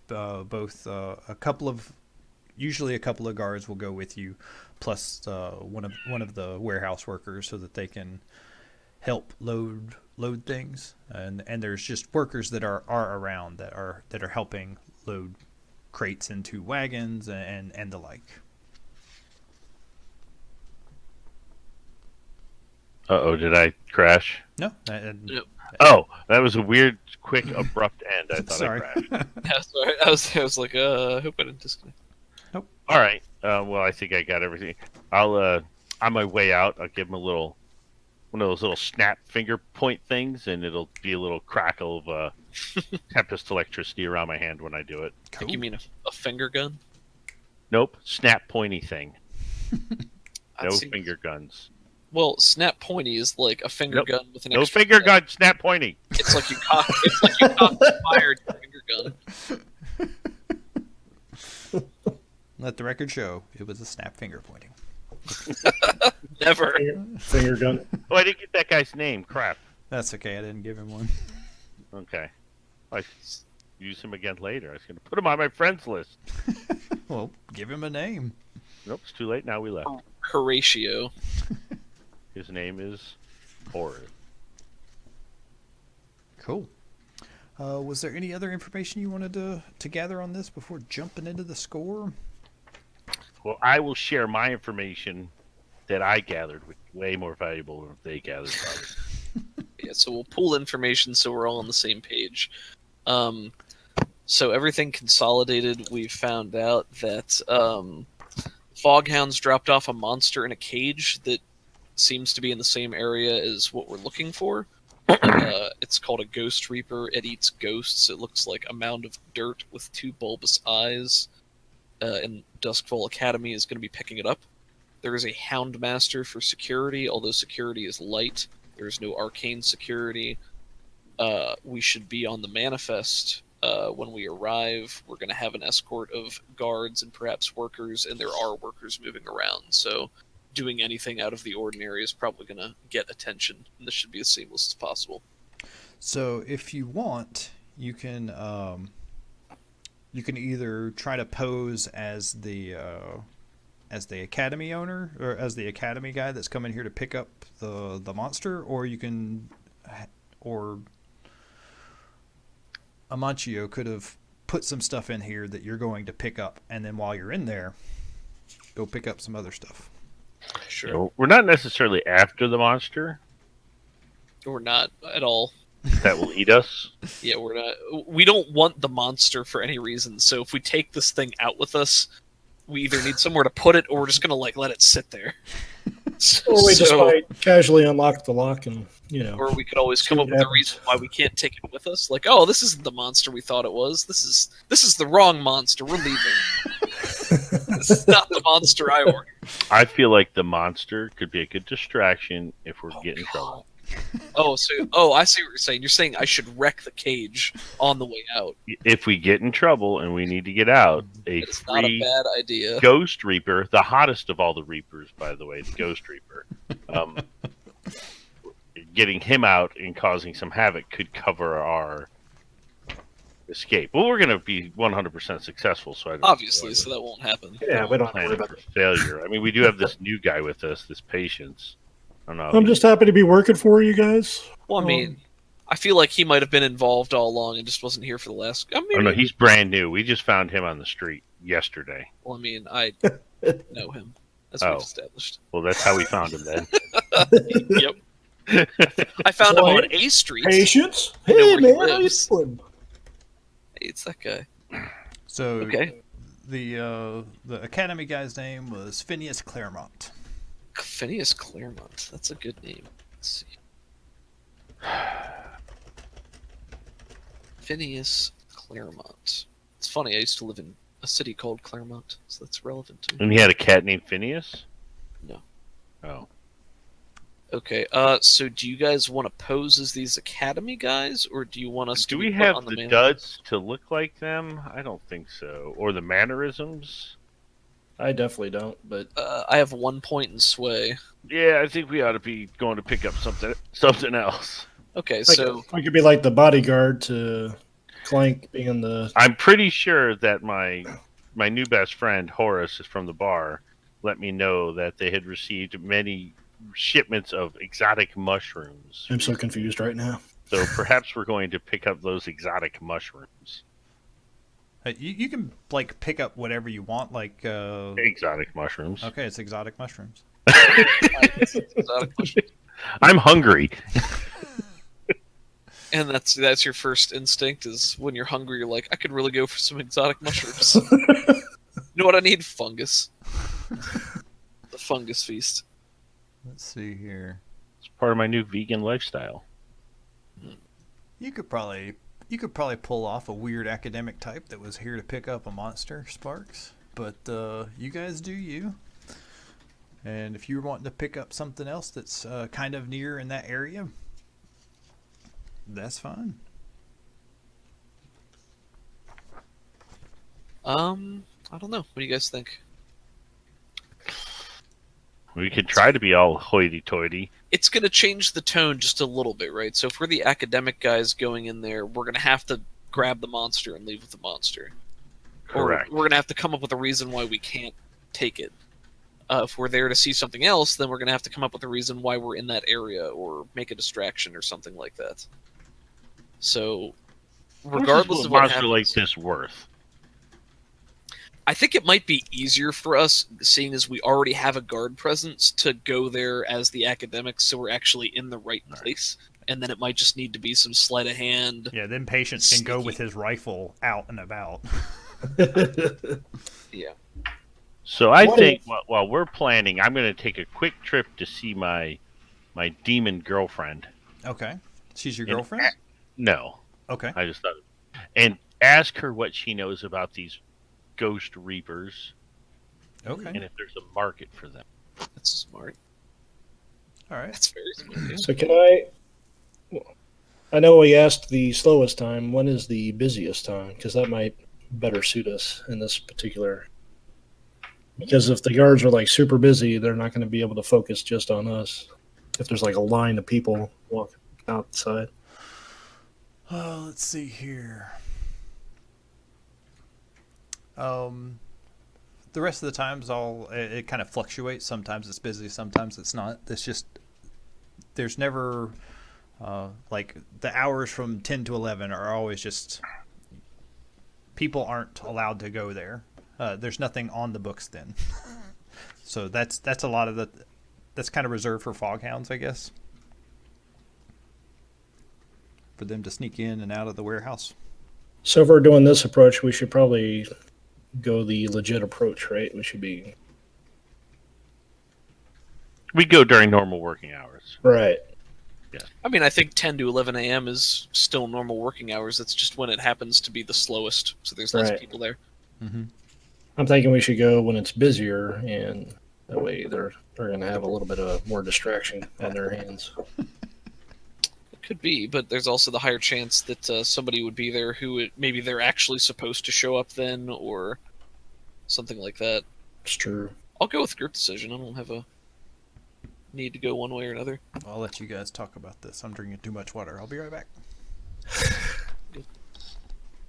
Yeah, I don't have a preference strongly one way or another.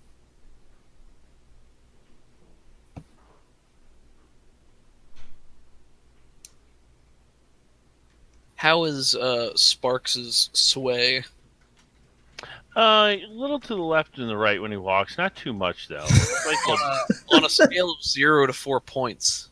It's 0. Okay. That's a bit more straightforward. Consort, I have 2, though.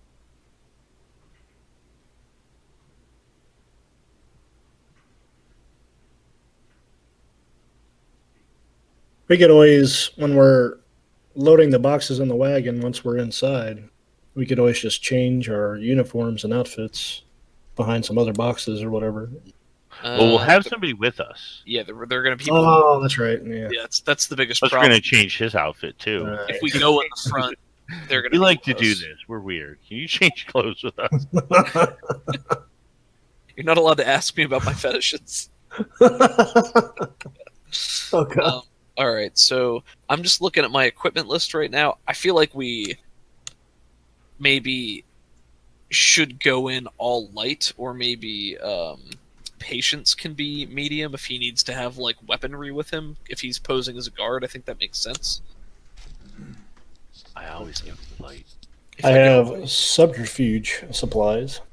I also have those. I don't really know what that means though. I don't click either. the down arrow. Let's. Oh, does it say? Theatrical. Oh, it does say that. A theatrical makeup kit, a selection of blank documents ready for the forger's hand, costume jewelry, a reversible cloak, and distinctive hat. A forged badge of office. That sounds useful. Cloak. That's exactly what we need. Documents. A collection of slim volumes on a variety of topics, including a registry of the nobility, city watch commanders, and other notable citizens. Nice. Blank pages, a vial of ink. Okay, so it sounds like subterfuge supplies are a little bit more on point than documents, but documents might also be useful if we're pretending to be academics. Sure. So, and I have access to both of those, but As part of me do also I. says I should try to keep slots open for tools. Well, we don't pick anything until we use it, remember? Yeah, I remember. I'm Yeah. just trying to think ahead. But we do need to plan what our load size is, and that's what I'm thinking about. No, you can change your load sides too. I don't think you can. I think you have to pick your load We size. did in the middle of the last one Well, when we left. I went from light to normal. Here's what happened. So we went in with light, but you can carry as much as you leave. Like, Oh, okay. Yeah. what was happening was you were loading up extra and not trading away any of the load that you said you were carrying for gear. Well, I'll be light. So, do you normally meet with Satara in her demon form or her human form? I get the feeling that you would be a human form type of person. Would she be in human form or demon form? She'd be in human form. Okay. So here's what happens. You're like, man, I need to talk to Satara. You don't know where she lives. You don't really have like a prescribed method of going to her, but she always seems to show up when you need to talk to her. That's right, she does. And so you're walking around, possibly in night market or something, and this attractive woman just steps in stride with you. Did you say she always looks different? We can if you want to. Yeah, she should always look different. So Okay. I'm startled every time.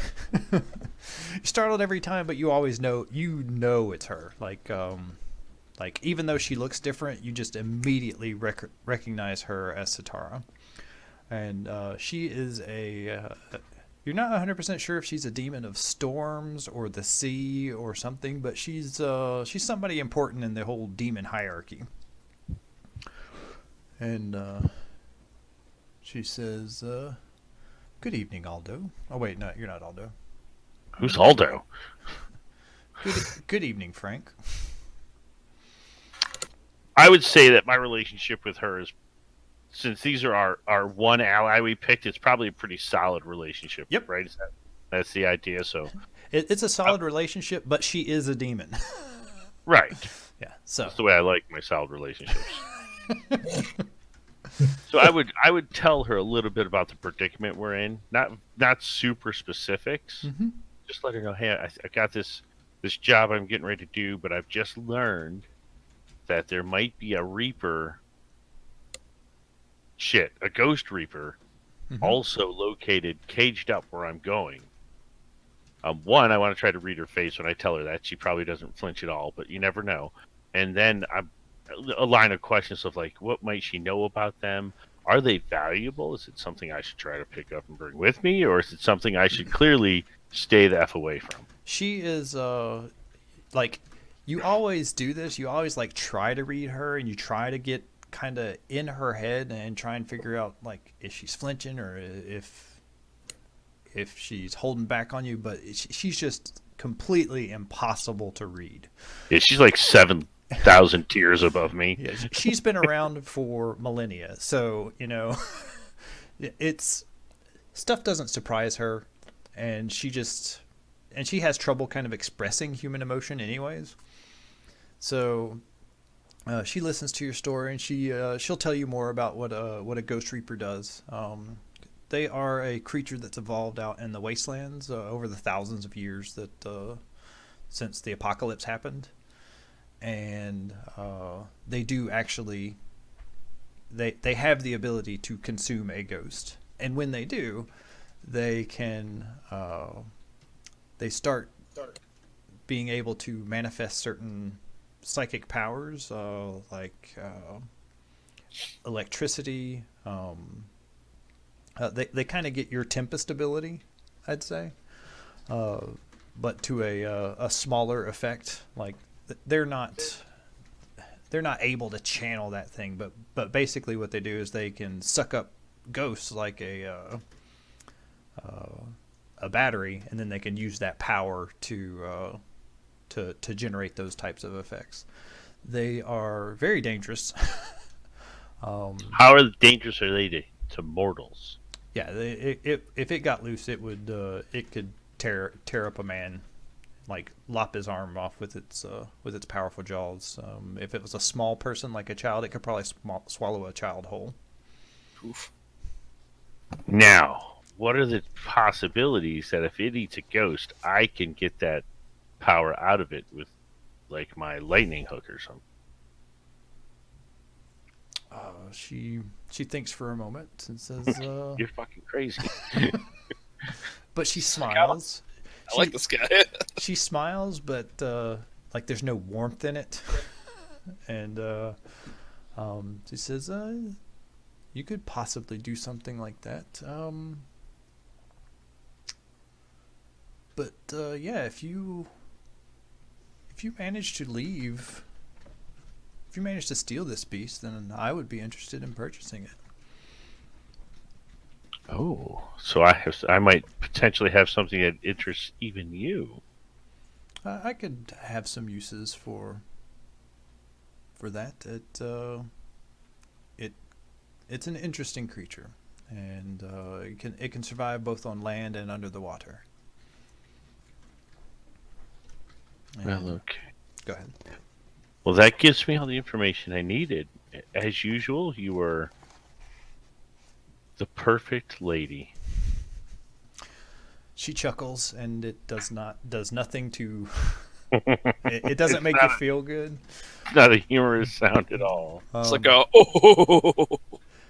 Actually, hold on. Your relationship's a little bit different. She chuckles, and you know it shouldn't give you like any kind of comfort, but it is kind of comforting.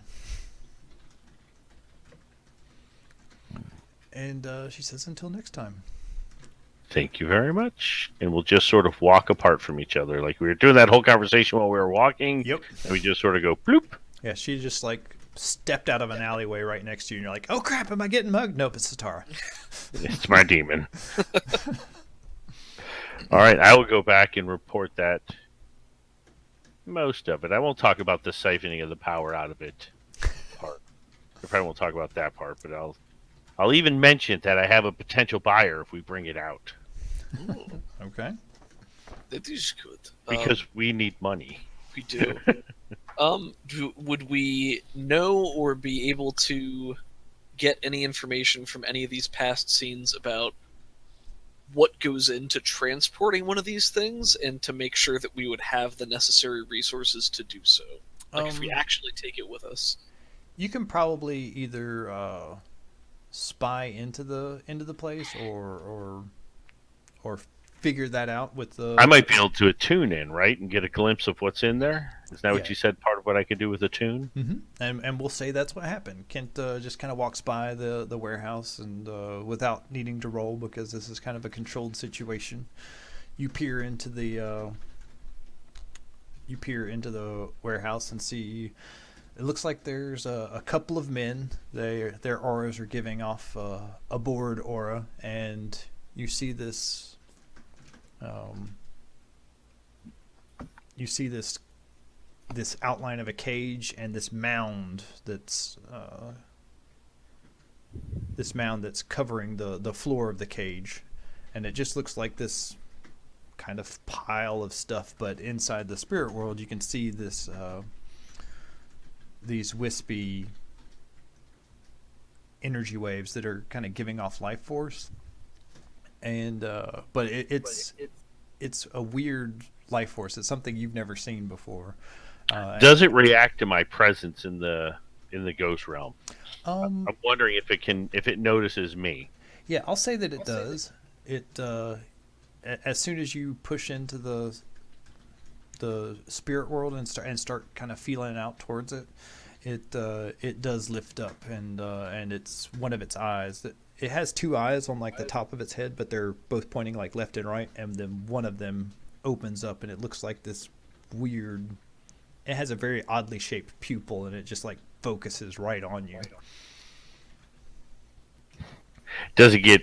Oh, does it get physically agitated? Like, do the guards take notice? It wakes up and it moves, and the two guards kind of Okay. step back and keep an eye on it. But since you're not doing anything to it, then it just kind of settles down, but just keeps watching you.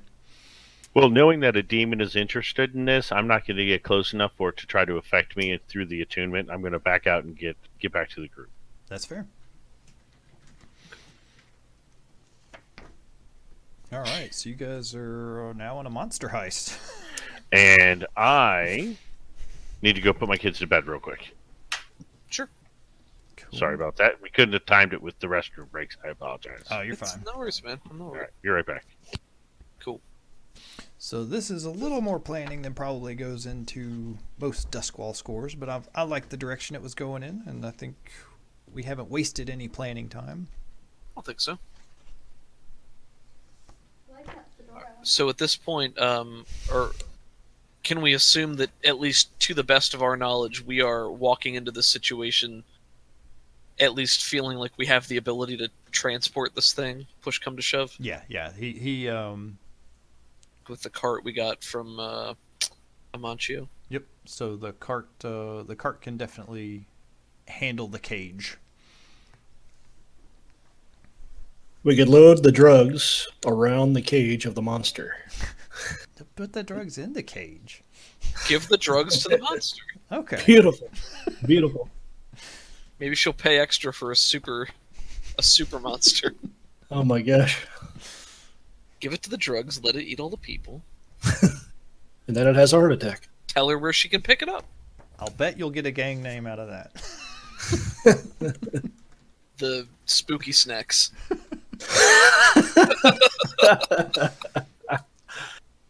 Not to be confused with the Scooby Snacks. The Demon Junkie. I'm going to get a drink. I'll be right back. Sure.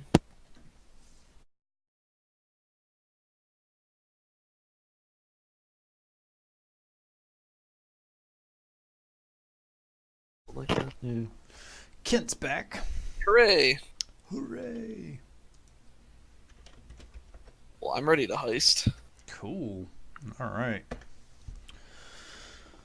So can't you give them the details on the I do. Gives us the Ghost skinny. Reaper? The skinny. So you guys are going as this academic type. Phineas Claremont. Yep. And all right. Well, my load is light then. I don't know if I told you that. Okay. Everybody select your load. Is it safe to say that, especially given the pretense of us being there, this was my question that I was waiting until everybody was back for. So, for instance, if Horace, if his character, Patience, was that it? Mhm. Yep. Patience. If he is deciding to masquerade as a bodyguard and would select normal load, I know the point of the loads is like normal makes it so that you're clearly a ne'er-do-well, like you're carrying a lot of stuff and you're up to no good. Well, How would that factor together with us trying to go in like covertly? it would be reasonable to assume that, it's not necessarily that you're a ne'er-do-well. It's like you're just loaded for trouble. Like, Gotcha, okay. you're either about to get into trouble or stop some trouble. But Okay. the default assumption is you're about to start some trouble. Right. So, but in this case, I would say you could probably get by. Like the academic type would need to go. Yeah, if I'm pretending to be Phineas Claremont, I will be going light because I don't think it's permissible for him to be super saddled up as a nerd, unless I'm carrying all these books. Books with Don't guns mind in them. That's why you haul them out, right? Cool. So, who is Phineas Claremont, and who are the bodyguards? I have one consort and one sway, so I could be Phineas. I don't know how everybody else fits on that. I don't have any of those skill type things. I think Well, I you have should- two consort, but no sway. This is probably sway because it's lying and Yeah. deception. Yeah. Okay, so I have one sway. I could potentially do that. I think that's probably going to be the best route. Okay. I have no sway and only one consort. Then I will be Phineas Claremont. Do we know like anything about him in terms of like his ethnicity, where he's from, what he sounds like? You know he's an academic type. Okay. Then he's definitely going to be... I know we don't decide this till later, but he would be using subterfuge supplies both to pad themselves with forged documents, but also if he knew anything about what this guy looked like to try to use the theatrical makeup kit Sure. and costume jewelry to try to look like an academic type. Mm-hmm.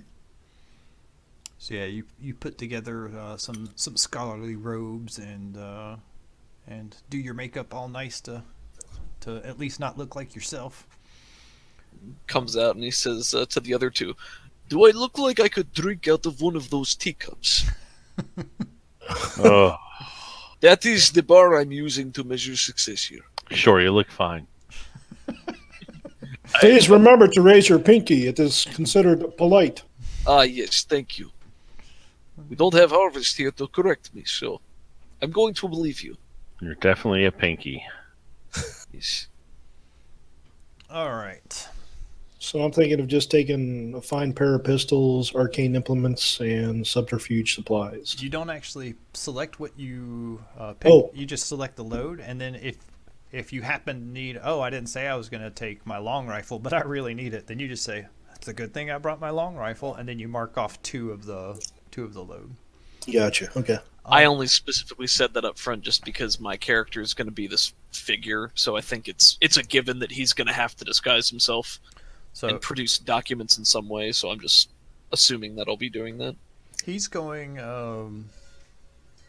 So Clank is going with 3 load, and the other 2 people could get by with 5 load. If you went 3 load, it would be a little bit easier. I'm probably going to go 3. Okay. I'm thinking only 3 too. All right. Sure. Okay. Let's do this then. So, somebody's driving? Probably the Hound. I picture him as just the most animal savvy of the 3 of you. Sure. Yeah, goat.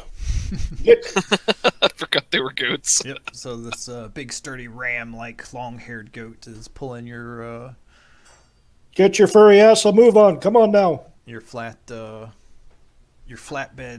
cart in the back, and he's doing a good job navigating through the streets of Duskwall. It's always dark in Duskwall. It's not raining this time around. There's a gentle bit of fog. Nothing that's keeping any kind of visibility. It's just kind of in the distance. And then you're pulling up in front of the warehouse. Dun, dun, dun. Whoa, goat. Meh. Let's talk about the engagement roll. Ooh, pretty picture.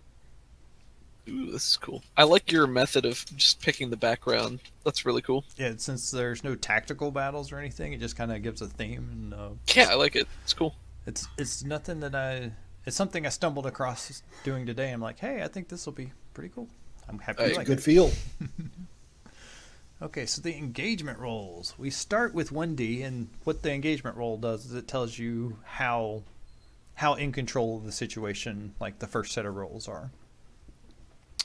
So we start with 1D. Is this operation particularly bold or daring? Take plus 1D. If this operation overly complex or contingent on many factors, take minus 1D. So, what do you guys think? Is this particularly bold or daring? I'm gonna lobby for no. I think it's pretty straightforward. We were told where stuff is. We're pretending to be somebody else, and we're going in. We are trying to steal a really hazardous creature, though. Yeah. That's true. That but wasn't it's also under like contract.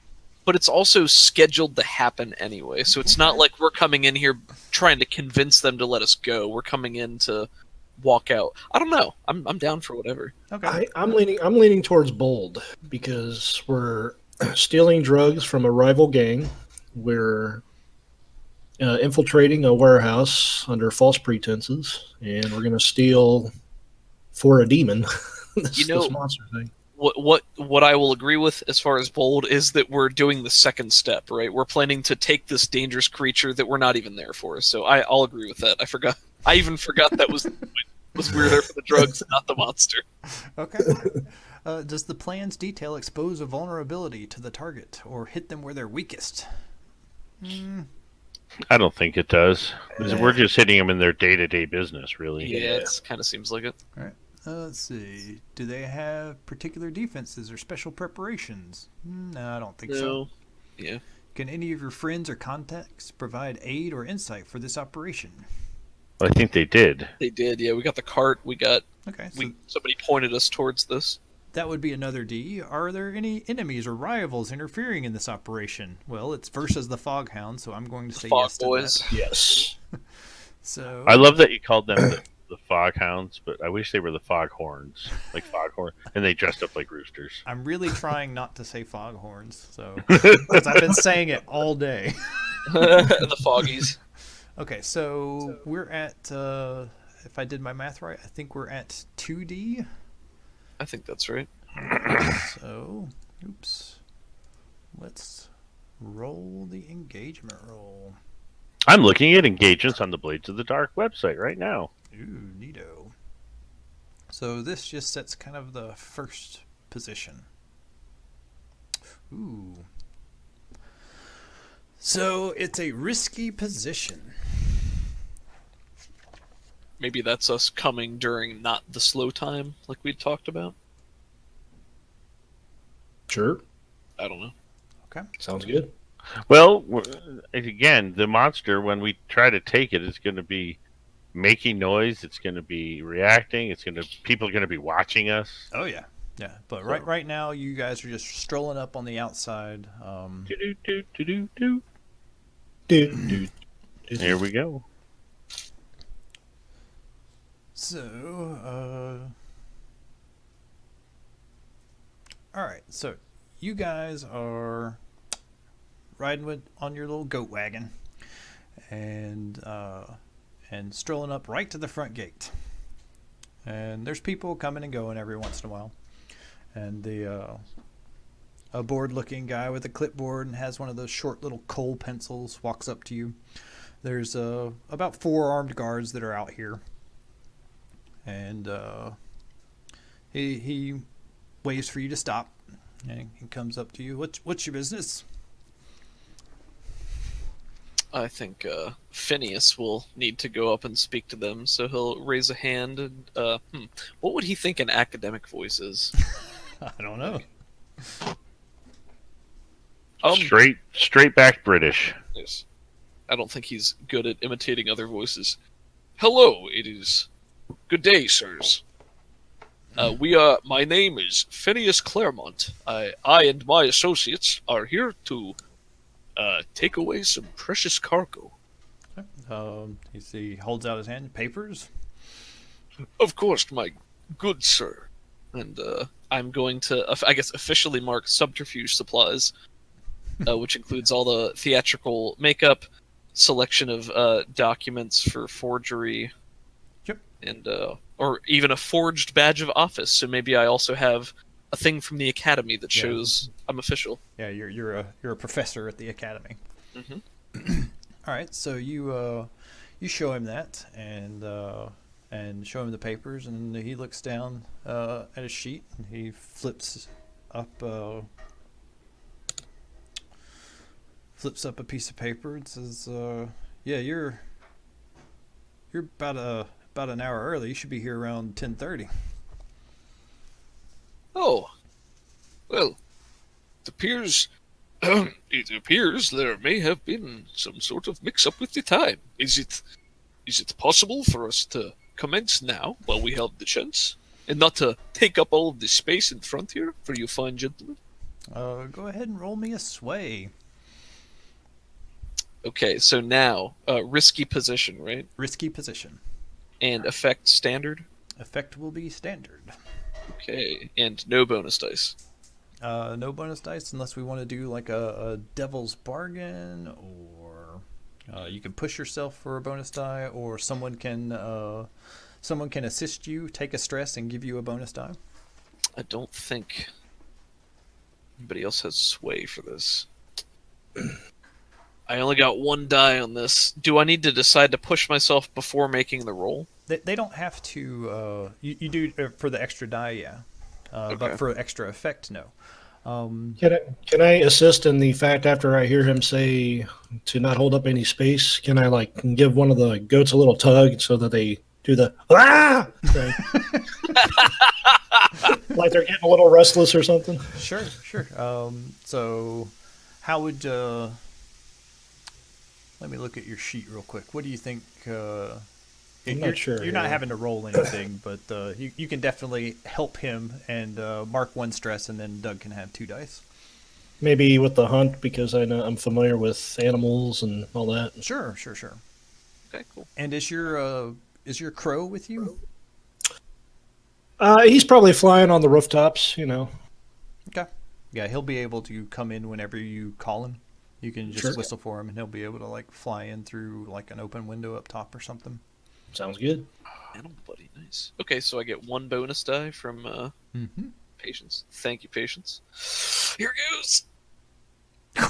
Ooh. Oh wow! What? Double 6. Holy cow! So Like butter. this is the professionals continue their streak of luck. Yeah, sure. Let us put it on your card for you. Yeah. So he's like, yeah, I don't see any problem with that. He looks at your papers; they look good. He looks at you; you look like a nerd. And, he goes, "All right, yeah, let's get some guys to help you with it. Looks like this is a dangerous cargo." Yes.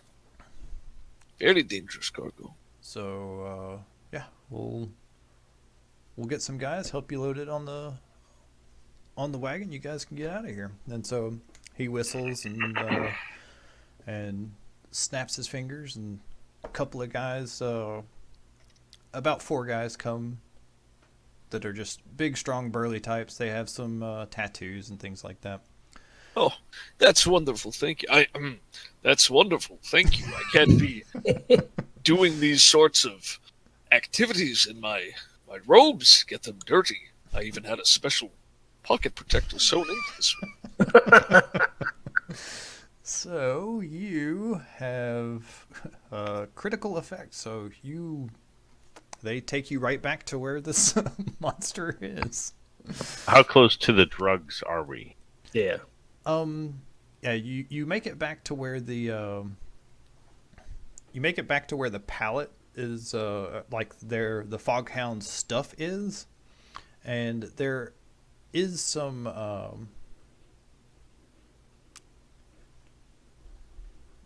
there are some like just a barrel of this, some crates of that, but you don't see anything that would like that's obvious for the for where the drugs are stored. So you don't know where they're at. But as you're driving the cart back there to pick up the goat, or to pick up the Ghost Reaper, you do see a couple of guys that are standing near the Foghound stuff, and some of them have some sailor tattoos, and you're pretty sure that those are members of the Foghound gang, and it looks like they're throwing some dice against the back wall with each other. Ooh. Yeah, I think there's a shot of both Patience and Clank perking up as soon as they see the dice game happening. I give them each a rap on the shoulder. Right. And then behind them, you see this. They're giving it a pretty wide berth, and it looks like there's not much in the way of storage around this thing.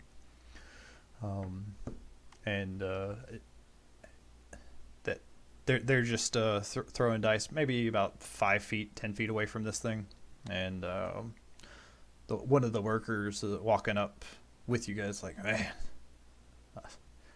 how come I have to move this thing? All right, and so you see in this crate, like it does look like you know that it's a creature, but it looks like just this pile of earth that you might see out in the wilderness. It has this dark brown, ruddy skin, almost like a toad, and these tufts of wiry, light brown hair that might look like scrub grass out in the wastes. And as it's sitting there, it's like if it was laying on the ground, you wouldn't be able to see it. It would just blend in with its surroundings perfectly. So, how So many? we need someone to be able to get back to where past those guys throwing dice. We Yeah. also need to find out where the drugs are. Well, Right. I think it's past the guys throwing dice. Can we Maybe, see? but it's masked somewhere, so we also don't even know what it's stored in. Yeah, so you know it's in this general area, but you're not sure where it's at. I could get a distraction going if someone else had another plan. I was thinking of just saying, as a bodyguard, as they were getting ready to load the monster up, maybe I could prowl and survey around Sure. and try and see what I could find. And maybe I'll just kind of call out, "I'm gonna take a look around, Professor, to make sure everything's secure." Just do like a patrol or. Yeah, so I'd say you're probably in a controlled situation right this second before you get up on these guys. You're driving the cart back there. Yep. And once it becomes apparent that that you guys are here for the monster, what happens? Session notes. There we go. The guys stop playing their dice game and look up and look around, and they say, "Where's Kohler?" And you know Kohler is a higher ranking member of the Foghound gang. That's me. Well, I guess we all know that, or they're coming up to talk to me. They're why are you guys here? You're early. Well, where's Kohler? Hmm.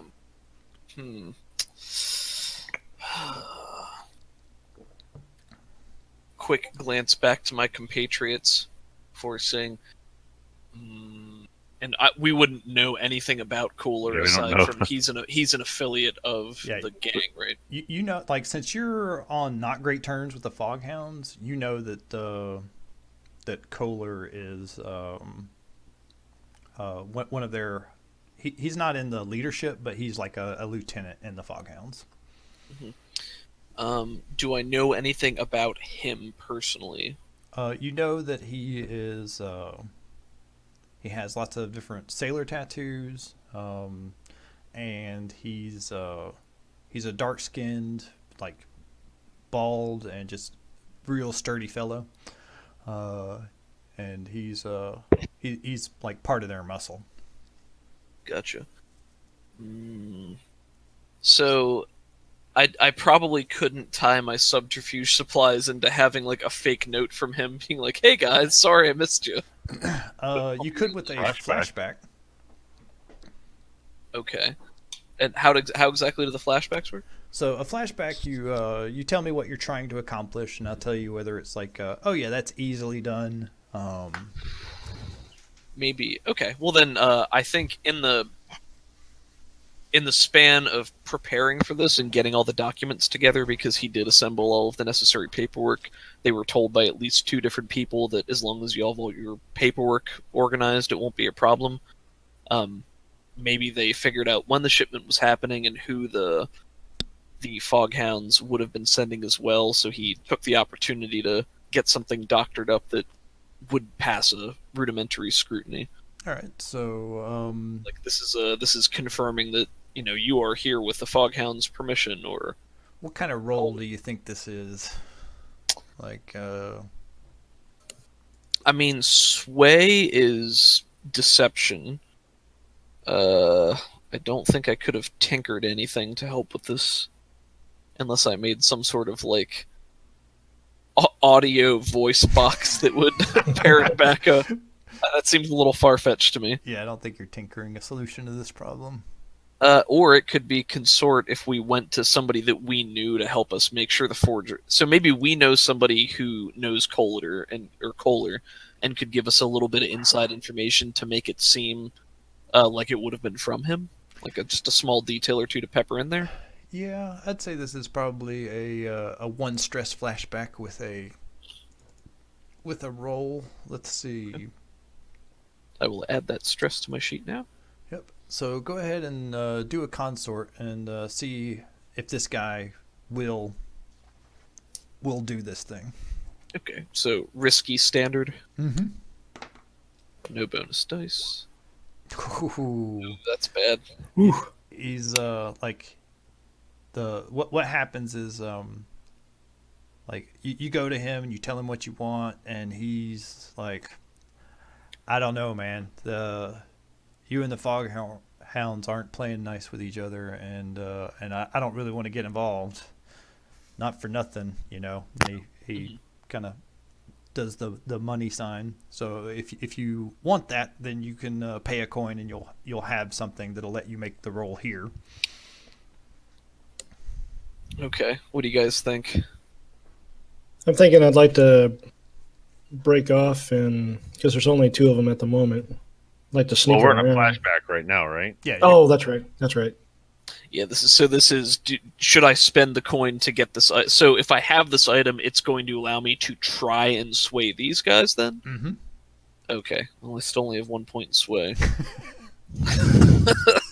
Well, you can give yourself a stress and get an extra bonus die to that, Yeah. Well, I would take two more stress. Yep. Or a devil's bargain. or a devil's bargain. Ooh, and what would the devil's bargain entail? You just have to pick the devil up paper towels next time you're at the store. That's easy enough. Let's see. Good devil's bargain. I only have 3 stress left until I hit trauma, I think. Well, I got a lot. I got a lot of stress left. So if you want, I can take the stress points and roll. I don't know that you can take them for. You can take 1 to give me a bonus die, but I don't think you can actually take the. Yeah, you can take Yeah. one, so you wouldn't have to stress yourself for the die. For the bonus die, or someone could give you a bonus die, and you could push for 2 bonus dice. So then you would be rolling a total of 3 dice. Okay, so tell you what. If you guys are cool with it, let's spend the gold let's spend the coin to. Yeah, we knew this was a big payout, and now it's even bigger if we can get the demon. So I would say we would spend the coin. Okay, Sure. let's do that. So then on our gang sheet, I will mark down to 3 coins. So we have 3 coins left, and yeah, I or we would get like to to. 2 coins, we've got to kill one of us. Gotcha. All right. So yeah, you reach into your pocket with the prepared. Just a sigh, pull out the money, toss it to him. You drive a hard bargain. And he says, all right, I have my inspiration now. And he doctors you up a letter, and he gets the wording that you want in there, and pulls out like this bag that has these different types of seals for different gangs in the area. And you don't see one for your gang yet because you don't have one. Bloop, and he puts the little symbol on it. Nice. Yes, much appreciated. All right, and then so flash forward, we're back into the warehouse. Like, hey, where's Kohler? Yeah, oh, Kohler could. Kohler couldn't make it today. Here's produces the document with the official seal. Everything should be explained here. P.S. Give them the drugs. So we were definitely. Yeah, can we include that? Be like, Yeah. guys are Give here us- stuff. Load the stuff. Okay. Yeah, you can definitely include some sort of line in there about that. And so yeah, you're trying to deceive him. So it does sound like sway to me. I will. Can both of us take a stress and give him a die? Only one of you can assist to give him a die. Okay. I have 4 blocks left until I hit a trauma for stress, so I could push myself here to get another one. I can. How about a devil's bargain? He recognizes, like, he makes a note of Spark's eyes sparkling and flickering with lightning, and they're able to basically figure out who did this job. Like, after this job completes, then he'll be able to describe that guy because he kind of stands out. And you take that, I'll give you a bonus die. I'm okay with that. I think that comes down to Kent. If you're cool with that being After this mission, I'm going to gouge my eyes out, so we're going to be fine. That's That thinking kind of ahead. appeals. That kind of appeals to me though, because they're up and comers. They don't want to tip their hand too much, but they're professional. So Yeah. this would be like the first stain on their record, sort of, because they Okay. weren't seen at all the last time. So sounds like yes to the devil's bargain. So you get a bonus die for that, and then somebody was helping you for a stress. Who is that? Was that Yeah, I'll do that. I will attempt to consort and distract the second guy, the second fog guy, and just say, "I tell you what, that's some fine pair of dice you got there, and how about a game before we get this all said and done? What do you say?" Oh. All right. Yeah, I think you can mark a stress, and then now you can roll 2 bonus dice, Doug. Oh, okay. All right, so I'm doing sway, risky, effect, standard. I think this will be risky. Effect is standard. Mhm. And then I am getting a total of 2 or 3. You're getting a Bonus total die. of 2 bonus dice. Okay, wonderful. One for the devil's bargain, and one for Cool. Kevin helping you out. 3, 1, and a 5. So 5. So he takes it, and he's reading it, and you start playing a game of dice with the other guy, Don't you start cheating now, okay? and he's looking you up and down, and he says, "I guess. Let me look at." Let me look at the rule book real quick.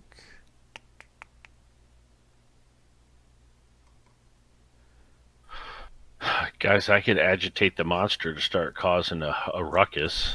There you go. Probably. That might make it a lot harder to get it out of here, though. Well, I was thinking it might change their mind from looking at us much closer, Yeah. though. Well, that could be. But then we got an agitated monster that we're taking out with us. Yeah, but I mean, just agitate him a little. That's a problem for future Kent. Just a little agitation. Just a little bit. Just a little bit. You know I'm good with my agitation level. I'm cool. Let's give it a try, man. This is Yeah. the player best practices really spoke to me, and it's basically like, man, just go for the fun things that could be bad ideas. Who cares? So let's do that. No Well, coddling here. I noticed last time I was attuned, he reacted to my presence, so I thought maybe if I got closer, I could agitate him a little bit. Oh, definitely. That's a good idea. Yeah, go for it. Guards would start to look at him and not look at us as close. Do it. Consequences and keep- harm. Hold on one second. We're still dealing with this first. So reduce. I was just talking to my friends. Reduced effect. No. Complication. Maybe. I think complication and worse position, but you get what you want. So, how about this for a complication? All right, he buys it, and they help start loading the thing, and then when nobody's looking, he holds his finger to his nose, like on the side, like a conspiratorial tap to his nose, and then he looks poignantly at the back of the creature's cage to signify, hey, that's where the drugs are. And then he helps loading up the stuff. And worst position is like for the next set of rolls, we'll just be probably in a desperate situation. Nice. So he noted that the drugs were on the back of the cage, or they're located in the cage with the creature. Yeah, it looks like the back of the cage has a box that's just part of the cage building itself. Like it's supposed to sit on the wheel wells of a cart that's lower to the ground. And kind of in that wheel well area, it looks like there could be a box, and you see some hinges on the back, but it's inside the cage itself. Gotcha. Okay. Yeah, I will return a very slight nod to his conspiratorial nose tap. See if I can non-verbally get my fellows to look in the direction that we need to. Just to signify that, we're also getting what we need since they're loading the cage and the cage has the stuff we want. I would like to interrupt the dice game after saying Clank giving the gesture and go to open the box. Oh, it's inside the cage, right? Yeah. Shit! But I would like to use arcane implements with my attune ability. it And sounded like Kent wanted to do something first. oh, sorry. Go ahead. And Well, I was going to. Well, is it going smoothly, or are we still under scrutiny? What's my feel right now? It looks like he bought it. Like it had the mark of the Foghounds on it, and he folds that up and just tucks it into his coat. Both of these guys have kind of those tattered, loose-fitting sailor pants, and they both have bare feet, and they both have these hooded cloaks. One of them has is short. He has a pig nose and kind of greasy hair, and the other one is tall, lanky, and has wild hair. But it looks like they're buying your story, and they're look like they're helping load this massive thing onto the. So I'm going to hold what I was going to do. I'm doing it if things start to fall apart and we need a distraction. I'm not just going to have it go nuts for no reason, because that just then draws unwanted attention. Okay. I only want the guards to become focused on it if we're having trouble. All right. That'll also be really useful if for when we need to get the stuff out of the cage. So It's distracted. Real quick, I gotta go use the bathroom again. I'm sorry. Sure. I will take the opportunity to do so as well. I will grab a water.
Alrighty.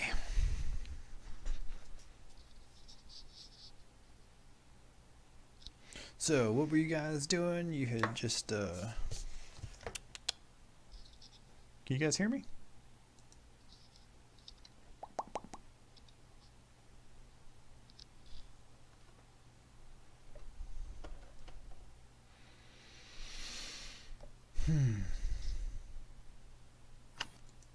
And I'm back. Okay, there we go.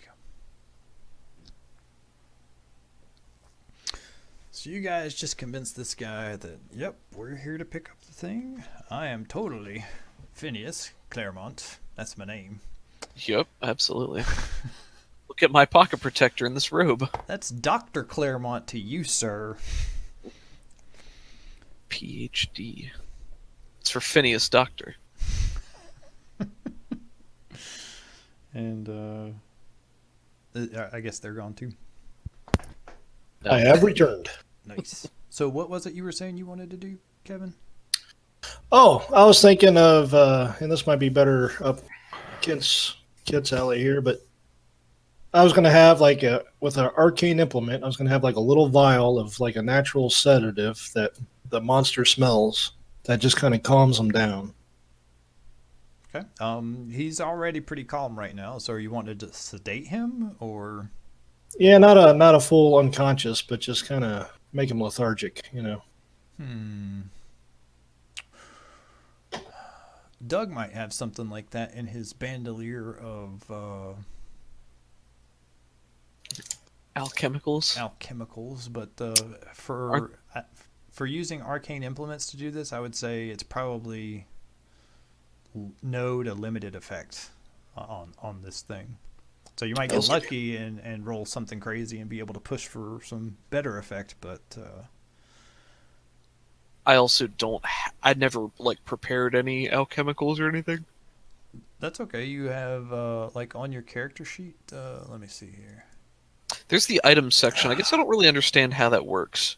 'Cause they don't count for load. But do I have to choose like what I'm bringing with me, or there's fine tinkering tools, fine wrecking tools, bandolier of alchemicals? Yeah, all of that is like if you say, "Hey, I need fine tinkering tools," and you say, "Yep," and then Well, just the ones that are in italics don't count for load. right. Right. So blowgun and darts and syringes that doesn't count for load. Oh, I see. Okay, my mistake. Anything that's in italics. I see. And the bandolier of alchemicals. I forget what page you guys are. Your leech sheet is on, but it has in it.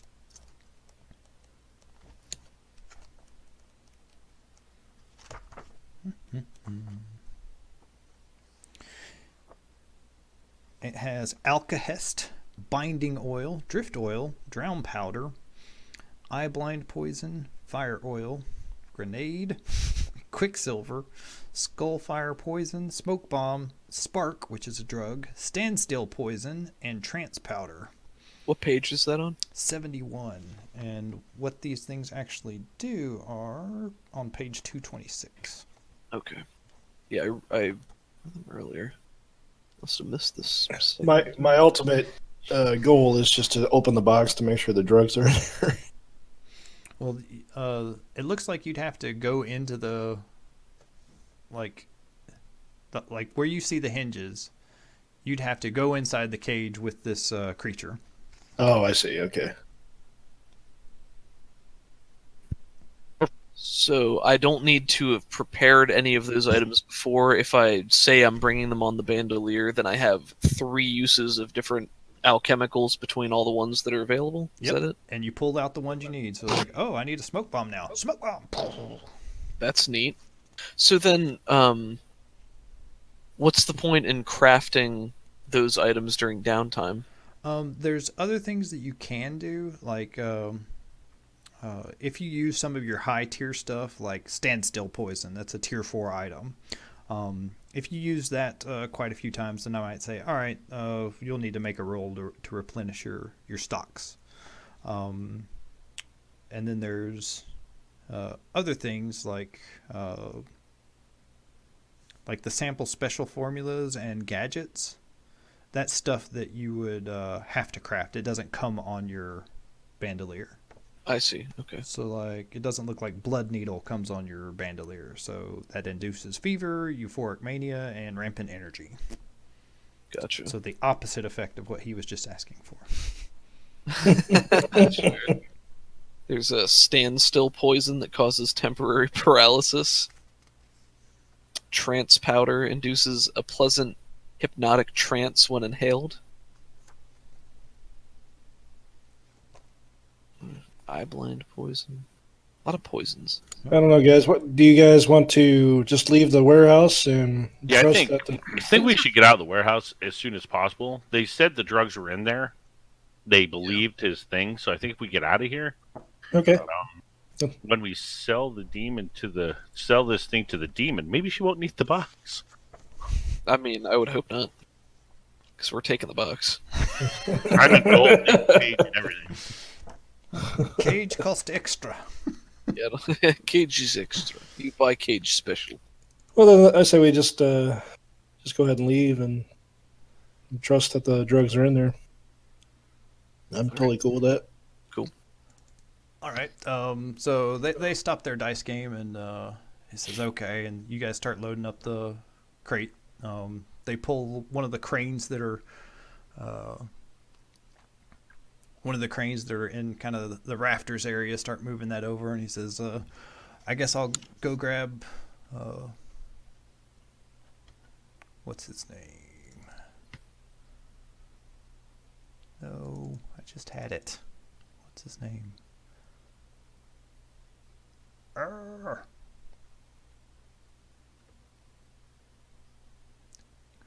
I guess I'll go grab the Houndmaster Grundle." And he starts walking back towards the to go around the warehouse to pick up the Houndmaster.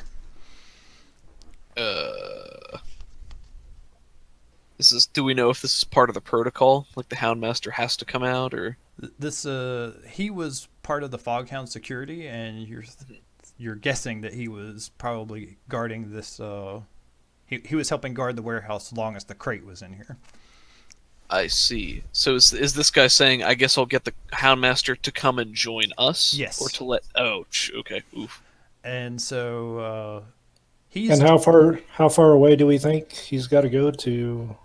he's got to go around the warehouse. So so you're in like time is ticking. I'll go ahead and make a 4-point clock and say the Houndmaster arrives. Yeah, we'll say, that's good. Have him.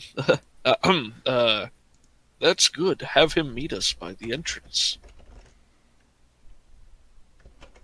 And then maybe we can just try to beat it real quick before he arrives. Before he sends the hounds after us. Yeah, we don't got to wait for nobody. We're here to pick our shit up. Yeah. Uh-oh. Oh, no, it's only got 4 pieces. All right. So he starts going around, leaving the warehouse out the front and then going around back. So it's going to take him a little time. And so now you're sitting here watching these guys, and they're taking their time. They're not in any hurry.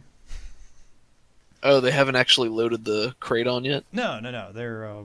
They're starting. They moved the crane into position, and they're starting to lower the chain down and hook stuff up. Can I pull a? I don't know if you guys remember Indiana Jones and the Lost Ark, where can I go with the guy that's going to go get the hound and kind of Oh yeah. take him out and hide his body? Oh, God. I'm thinking in like Indiana Jones, where he knocks out the guy to get his outfit and uniform and stuff. Sure. Okay, I got one. I got one to help with this. Could I say I have a bandolier of alchemicals with me as one of my items? So check that off. I will check that off. Let me do that first so I don't forget. Oh, that's the wrong thing. Okay, one of the alchemicals that I can have on there is called drown powder. And drown powder is a fine dust that incapacitates by giving the sensation of drowning. Sure. Can Oh I my have God. Can I have passed that powder off to patients before he goes to do this? Yeah, you try to sneakily do this, I'm guessing. Yeah, or maybe I gave this to him before the heist even happened. I don't know if that's a flashback, but You can flash back for 1 stress, or you can roll a finesse roll now. I don't have finesse, so I'll flash back 1 stress. There we go. And let me look at the other alchemicals here to see if there's anything else I would have given him.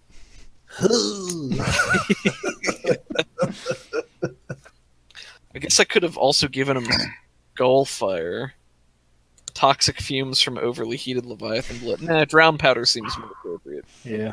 So drown powder has the rank is 3, and it says it has 2 uses. Did we get 2 uses here, or Yeah, is that yeah, only you when get- you made? Okay, Yeah, when you craft it, you produce 2. cool. Okay, so yeah, I will give him some drown powder to try to apply. Cool. So there's just a quick flashback to the cart is rumbling up, and we just see a quick exchange where Clank reaches into the folds of his robe, produces a small vial and palms it over to patients. He says, just in case. And he says, "Just in case, use when necessary." I'll take both of the vials. I'll take the 2 uses. All So right, so drink one immediately.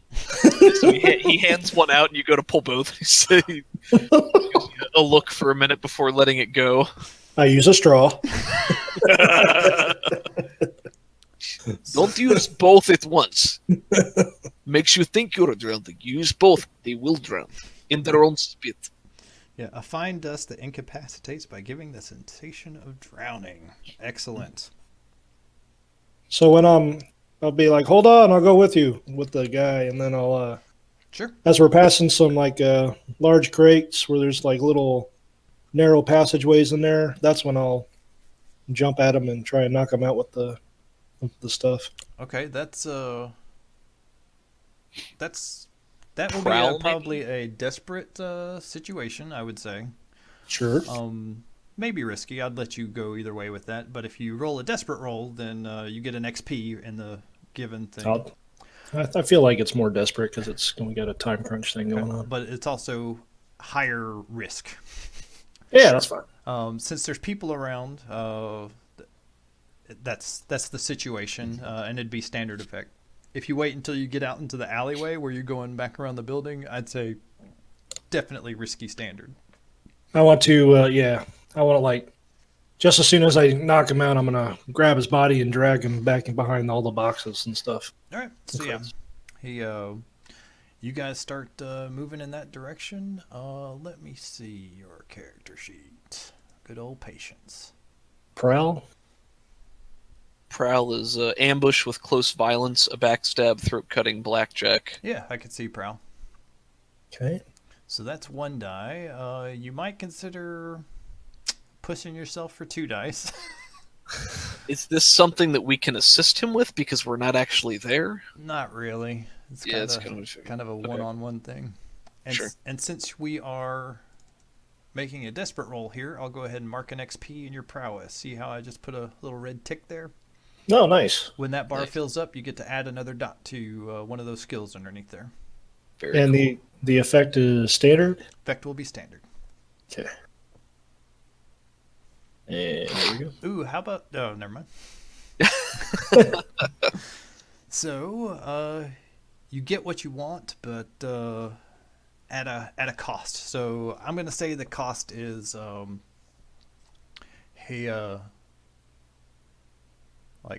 he's walking away and you guys are in this alleyway and you just tap him on the shoulder and blow this dust into his face.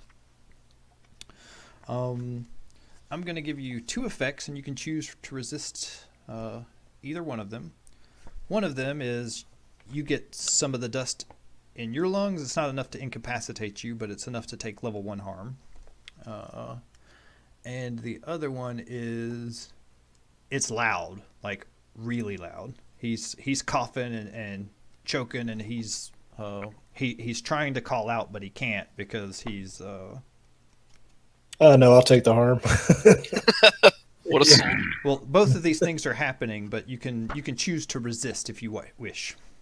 Oh, I'd like to resist the sound, him making sounds, so cover his mouth or whatever. with a knife. Oh my god! I'm just kidding. Okay, big fucking knife. No, they're not. All right, so yeah, he what was the page on that 226? So one of the drawbacks to using these poisons is level 1 harm, sickened. So we'll give you sickened, and then this guy starts coughing, and as soon as he starts calling out, you just clamp your hand over your mouth, and his eyes are watering, they're turning red, he can't breathe, and you just pull him into a dark, shadowy corner behind some crates, and pull him down to the ground. Alrighty. And write down in your level 1 harm section, sickened. Sickened. Alrighty. And then, What does that mean for him? So, in the future, if this applies to a situation, then he will have less effect in that situation. So if he had to like get into a knife fight right now, he would have less effect because he's sickened. I see. Okay. Well, hopefully that won't be necessary. But yeah, he coughs out, but you guys are in a situation where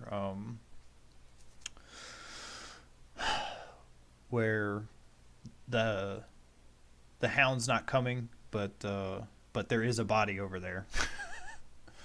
Oh boy. So I'm like, I want to drag and hide the body as best I can between crates and whatever. yeah, you pull him over to the side and Cool. and get him tucked in there, back there. Sweet. All right, so you guys have a little more time to load the crate. Nice. You can try to speed that along if you'd like to, or you can just kind of wait it out. Hmm. Not sure how to speed it up, to be honest, unless you're gonna. I think we'd either be heckling the guys, or maybe we could bribe them with money to go faster, or we could try to threaten them with, reputation or other people. But I think anything we do is definitely going to be a risk. Yeah. Hmm. I think we should just let this thing ride. Yeah, probably.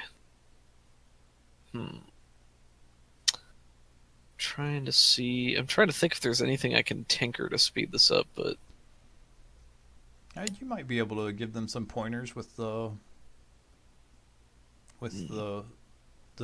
cranes, the pulleys, and the block and tackle stuff. I could see Tinker applying in that situation. okay. Yeah, so all right, so they're working to attach all these different pulleys with the crane, and Clank is just standing there shaking his head as he watches them, and almost breaks character by walking forward and being like, "No, you're doing it all wrong. What are you doing?"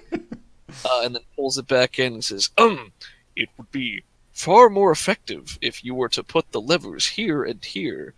And, just sort of walks around trying to direct them and say, attach it to here. We'll get this done a lot quicker and move along. All right. This would be, I'd say, risky standard, but if anybody wants to help with that, feel free. I can't think of a devil's bargain. It's fine. I can just roll it straight. All right. You can do it.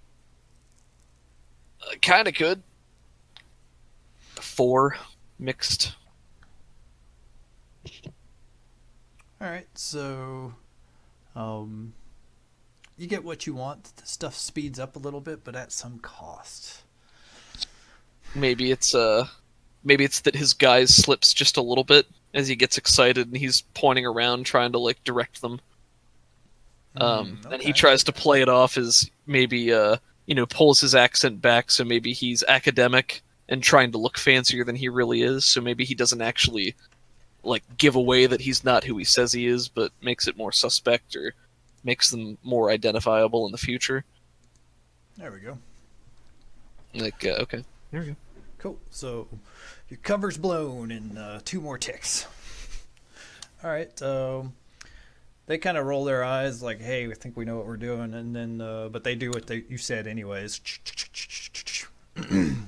As they start doing this stuff, the beast inside the crate starts in the cage starts moving around and starts growling at him, but it actually speeds it up, and you get the crate loaded onto your wagon, and the other guy, the tall, skinny guy, that was the Foghound, is just kind of hanging out and hops onto he climbs up the cage and sits on the back of it. And the rest of the warehouse workers nod to you and say, "I guess that'll be all," and they start walking off. I think Clank gives sparks a very concerned look, both when the monster starts making noise and then when the Foghound guy sits on the crate and appears to be going with them. What's the crate made of? It is like the top of it is wood, and then there are metal bars that are that make up the cage proper, almost like one of those old timey circus cages for circus animals. I could give him a little jolt to get off the crate. You could. How far? How do? Is he going with us? Sorry, or is he just going to the exit? That's with what us? he's hopped onto the cage. It looks like he's at least coming with you to the entrance. Well, if he doesn't get off when we pull out, then I'm going to give him a little stun gun shot through the crate. Just looking at my items: a blade or two, throwing knives, a pistol, an unusual weapon. Yeah. I brain him with my hammer. All right. I mean, if we're all loaded up, I think our plan is, or Clank at least, is probably going to plan to go forward back to the entrance, but is looking around to see where Patience got off to. Okay. Yeah, I'm probably headed back. Not trying not to draw too much attention to myself. Yep. You've been kind of standing over near the near where the body was stored, making sure nobody came near it. But you're in kind of a shadowy area of the warehouse, and nobody was over there. So you walk back and meet up with the party. Very cool. The other guy that's sitting on the crate while you guys are walking out, make it to the entrance, and he goes, "Where's the other guy?" Like he sees Patience, but doesn't see his two friends. Yeah, goat. So you start riding off, and probably in the distance you see Beautiful weather we're having today. Not what's one of these days I'd like to see the sun, I tell you what. you can actually see the sun in the middle of the day. It's just this like burnt out, like black ember in the sky. Ember in the sky. So I'm gonna say over in 1 second. I don't have the. Can't remember if it was charter. Yeah, probably coming from Crow's Foot. You see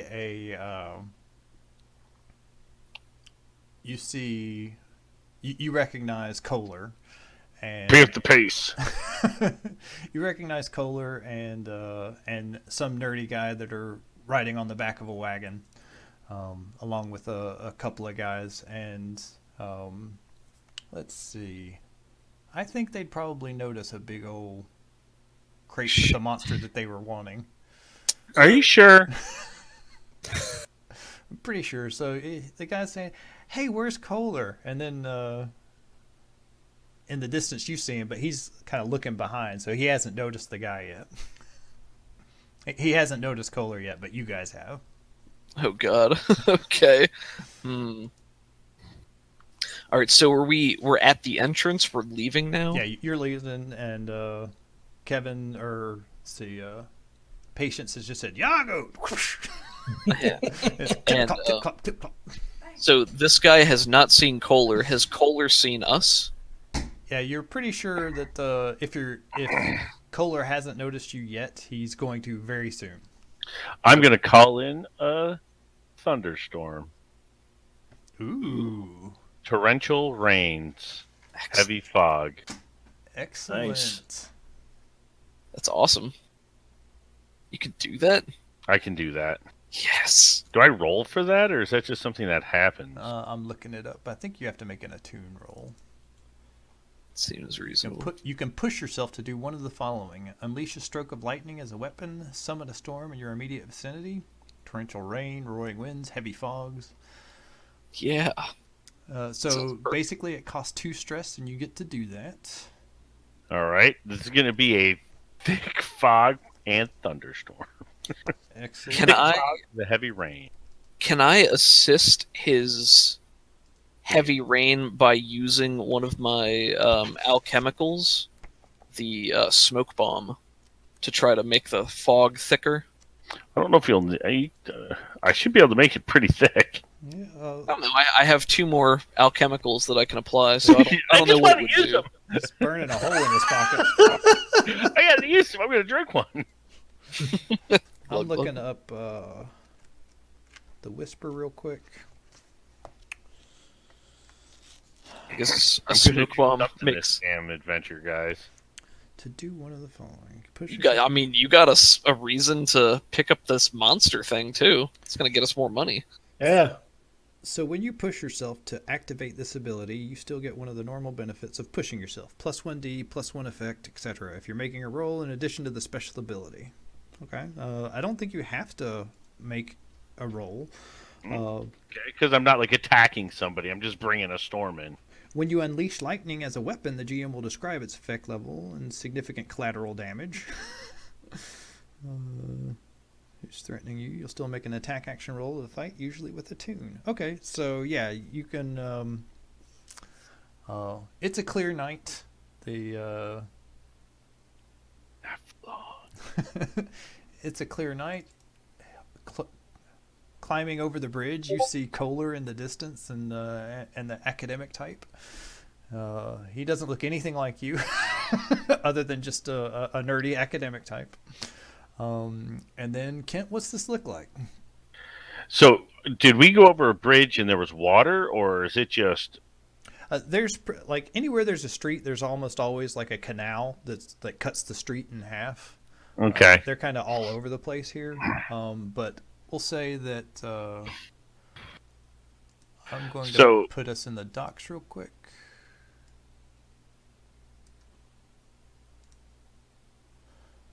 So you guys were in like right here Okay. on that building, and you were coming out here to go down to Crow's Foot, and you probably made it to about right here when you saw Kohler. Where was Kohler coming from? Crow's Foot. Actually, yeah, I did say he was coming from Crow's Foot. Yeah. So, I need. So if he's on the bridge here, I think what we should have is a huge, almost flash flood of fog come right down through here, right, in this direction, Okay. with fog and maybe some really hefty winds, Sure. and then we're gonna beat feet that way. Nice. Yeah. We're gonna have to make. It's gonna be a longer trip back. Yeah, Brightstone, I think, is actually a ritzy neighborhood. You might run into some security patrols up there. Oh shit! What direction are we going in? Where's the demon lady? I mean, can't. We were south of Crow's Foot, right? I'll take you to the Duskwall map. That's where we'll be. So she met you in Night Market, but she just kind of shows up when you want her to. Yeah, like I could just want her, and I think she would show up. Oh, okay. Gotcha. Well, that's convenient. That's how it's always worked. Sure. I don't know. So we just need to get back to our hidey hole. Yeah, your hidey hole is all the way back in Night Market, but we don't have to worry about that. But I was just saying, we probably wouldn't go through Brightstone. We'd probably just go in some back alleys and go down to Crow's Foot or something. Okay. Yeah, just from the map you were showing, it looks like we could go west down an alley just as easy, like over there. Whoops, that was not what I intended to do. Whee! Go ahead and delete mine. Well, that's fine. So, but that's my intention. So, Okay. my intention is to get them fogged in and torrential rains on them, just so it's just brutally uncomfortable and you can't see anything. Awesome. Yeah, I think you just push yourself, and then that happens. Is that too stress? You said 2 stress. Yep. it's a lot of stress. I'm pretty Right, stressed out. stress well spent. My nose starts to. You see some water start to run out of my nose, and all suddenly, from the east, you just see this ton of fog just come up out of the river essentially and just encompass that area. And it starts to rain, like crazy amounts of rain just start coming down on us. Yeah, um, it was just a clear night, nice, cool, everything. There weren't many clouds in the sky, and then all of a sudden, just this supernatural fog rolls out over the district in this little area, and it's pretty localized. Like, you guys are still in it when you're up here, but yeah, it's definitely just kind of centered right over him, and they completely lose you. There's nothing that can be done about that. I'll yell back to the Foghound. Boy, if you don't like the weather, you just wait 5 minutes. Am I right? Yeah, and he's like, "Holy crap!" And that now the monster gets agitated at this. It's like starting to rock the cage back and forth a bit, but you manage to go down and get away from that guy. So you go down a side alley, and he's not really sure where we're going anymore.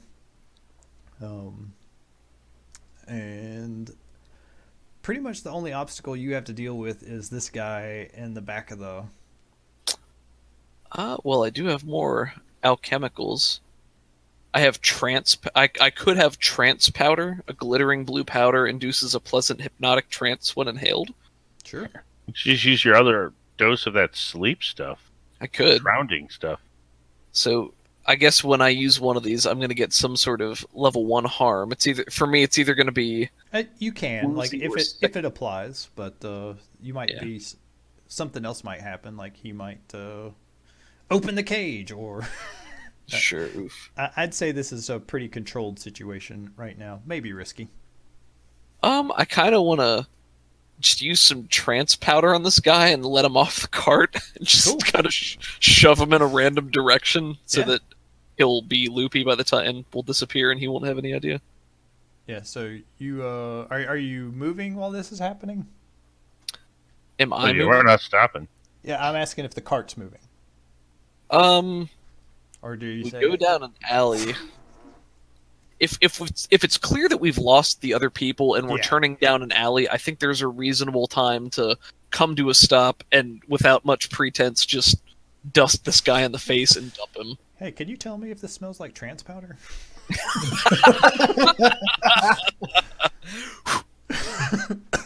Why, yes. Yes, it does.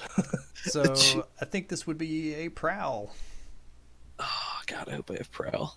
or I do have a point of prowl. Yay. Hooray! Oh man. Okay. Okay. Do I want to push myself? I am very close to being. you might very not want stressed out. to. Only just Yeah, I'll give it a try. So position, you said controlled, or is this still risky? I'd say it's probably risky if no, if you stopped, I'd say it's controlled. Controlled. Standard effect. Yeah. No dice. 3. That's a failure. Okay, so so what happens in a controlled situation is you get ready, you get the dust, and start moving over towards him, and he stops and looks at you. Hey, why are we stopping? Like, before you're able to do it. So you can either try again, probably with skirmish, or do a different approach. So that's the penalty for this. Is like you either have to try. He again. sees me coming, basically. Yeah, you can try again at risky effect, or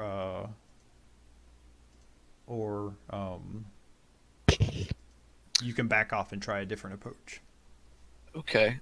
Maybe as he sees me coming, I'll look to the other two with somewhat alarmed eyes, like, "Hey, you guys want to help me out here? Or how should we got to get rid of this guy somehow?" So I don't know. So I don't know if you guys have anything that you'd like to add to the situation to help with getting rid of this guy or not. Well, I was going to shock him, but you're drugging him, so I can't help with the drugging. I mean, but so he saw me coming at him though, so I'm fine if you want to try to give him a shock while he's not paying attention. That sounds cool. Or if Patience has an idea. Okay, So say, yes, we just needed to stop after this downpour to make sure that everything is secure.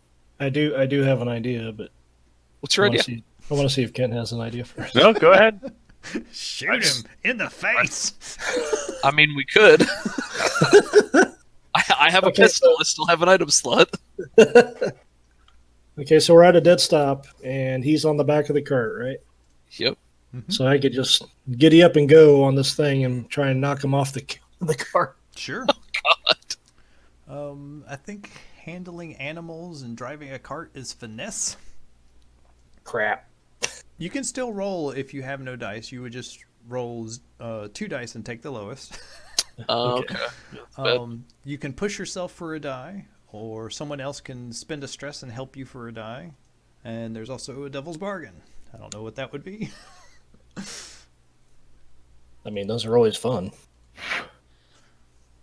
Devil's bargain, the monster starts getting pissed, and you'll have to deal with that too somehow. Oh God. Oh, well, I mean, we do have Sparks. He's a creature expert.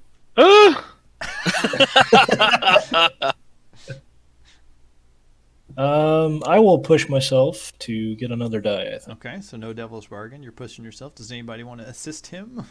I'll take a stress to assist him. Okay, so I still got a little bit left. you just try. I don't need to have the skill to give him a die. Right? No, you can just say I like.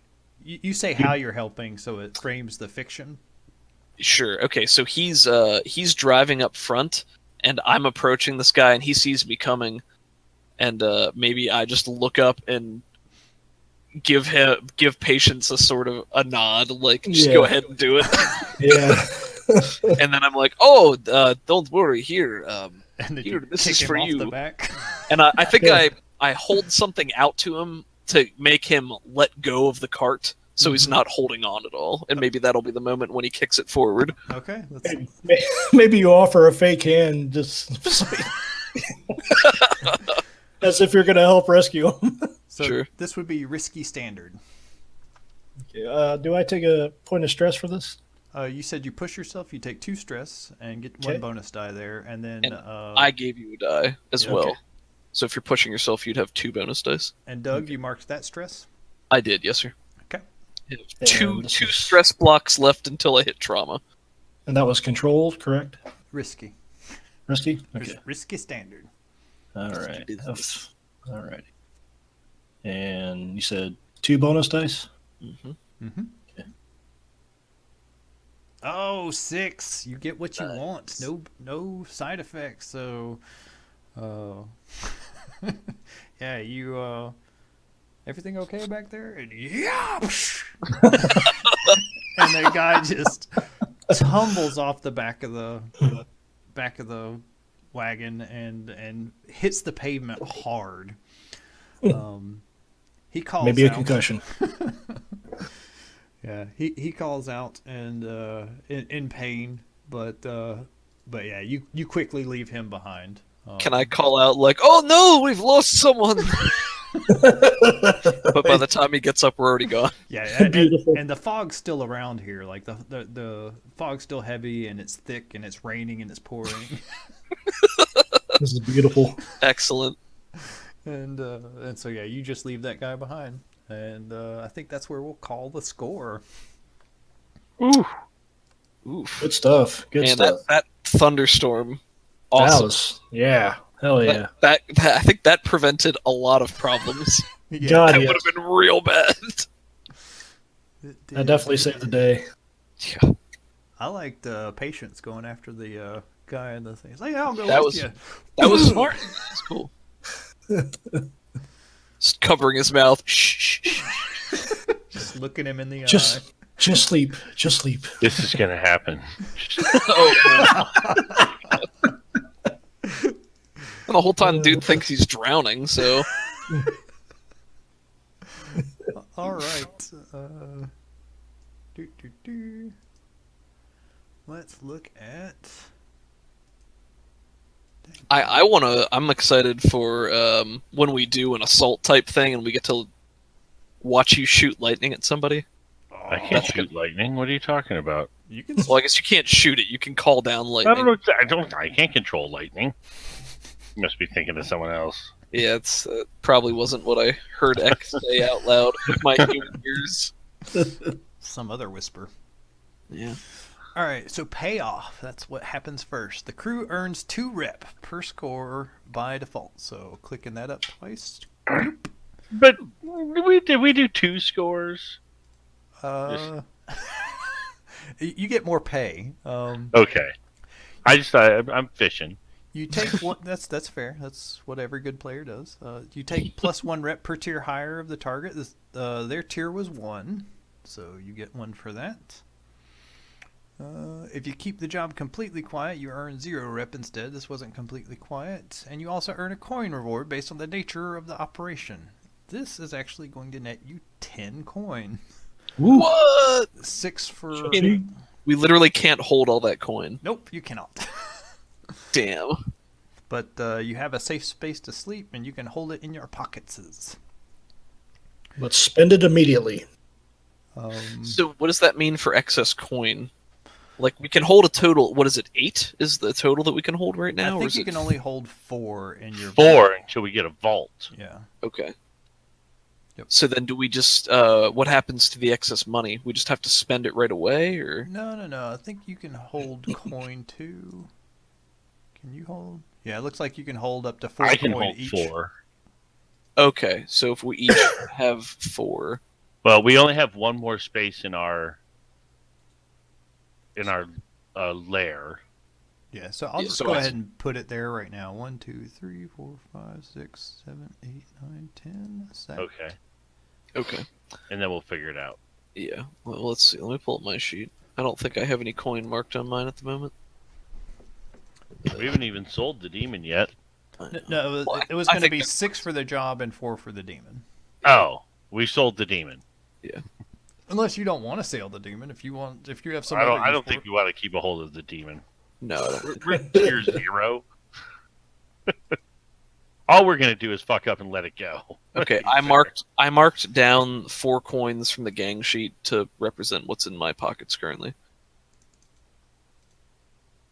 Okay. So if somebody takes 2 and somebody takes 3, I think we can each hold a total of 4 coins. Yeah. Oh well, then let's just each take 3. There you I go. took 4, Let's so each take 3. there you go. Done and done. Okay, Cool. and then bloop. Wonderful. All right. Okay. So, and then you also earn coin reward based on the nature of the operation. See listed right. 6 is a standard score. 10 is a major score. Impressive loot. Subtract coin equal to your tier plus 1 if you pay a tithe to a ward boss or larger organization. Are you paying off the? Yeah, we're paying. I think Yeah. so. I think so, yeah. We're on good terms with them. We should. I'll just check it out of my list. I went down to 2. Okay. And I assume all of the coins that we're holding are still communal for whatever we want to use them for. That's what I was thinking. Oh, yeah. Sure. And okay. So heat. Let's see. How much heat do you guys generate? 0 heat is smooth and quiet, low exposure. 2 heat contained, standard exposure. I'd say this is probably. Well, don't forget that guy recognized me. Somebody that was the devil's bargain, is that they were going to know yeah. that we were involved afterwards. So I think that it's definitely at least contained. So I think definitely contained. 2 heat, and I think the Foghounds are going to go to war with you guys. Well, if we get to 3, we're at war. I think that's what it is. Yep. They're going to lose a faction status. That's bad for us because that means we get less downtime actions. Yep. We're at war. I'll give you the 2 downtime actions for now. Oh. Next time we won't take it. Okay. Should I put my friend contact in the contacts of the gang sheet? Now this the contacts of the gang sheet are kind of friends of the gang. Your contacts are kind of personal, so we kind of Okay. need you to access your contacts. Cool. Like my demon. My Demon. demon girlfriend. I mean, got us 4 coins. It's pretty good. Oh yeah. Yeah, I thought we were just going to be tossing this monster, killing it. But no, you found a way to turn that into profit. It's good entrepreneurial spirit. All right. I got the word spirit in there. Did you I like gotta that? Drew? teach you muggles something. We'll give you 3 heat. How about that? There you That sounds appropriate. go. Okay, so We did anger a nerd after all. Presumably. For the record, it seems like the school was also going to traffic the drugs. Just to throw that out there, since the drugs were on the beast. That's true. Yeah. Foghounds are smugglers, so Yeah. the Foghounds are smuggling the drugs, probably. Yeah, it seemed Mhm. like it was a way for them to get it into the city. Maybe. Well, maybe that's what they want us to think. Maybe they were paying off the academy as a pretense. Who knows? Yeah. Maybe they wanted to sell some drugs over at the academy, and that was a good way. Yeah, that's, I hear It's all students good buy stuff. drugs. All right, so we're going to bump the factions of the Foghounds down to -3. And oop, what else we got going on? Entanglements. Let's see what happens. I think we rolled. I just Should I want just to roll. do I roll that button? We have slippery. When we roll entanglements, we roll twice and keep the one we want. When we reduce heat on the crew, we get an additional die. Can I roll it? Sure. I roll twice. Yeah, and I think we're supposed to roll our tier, which is 0. So roll 0 dice, which is So 2 plus, and we take the lower of the 2. There you go. yeah. It's 3. So what this usually means is the entanglement roll is almost always going to be a 1 through 3 for you guys. So game trouble or the usual suspects. Well, we did go to war. Yeah. Rivals or unquiet dead. See, when you're always rolling 2 and keeping the lowest, it's kind of weird. It's like you don't get 2 choices at that point. So if you want to choose anything else besides cooperation, I'd let you. I don't know what the other options are. Gang trouble, usual suspects, rivals, or unquiet dead. I think something related to the Foghounds seems appropriate. Mm-hmm. Yeah, So wouldn't that be gang trouble? I guess. That's actually trouble within your gang. Well, we had that guy not show up for the fucking heist, man. Uh-huh. Rivals. Well, as far as the Foghounds, I mean, we had a forged document that they now have Mhm. for that Kohler guy, so I think they have a personal stake in coming after us, especially for this one too. And that other guy who we we left behind in the alley with minor concussion. All right. Let's see here.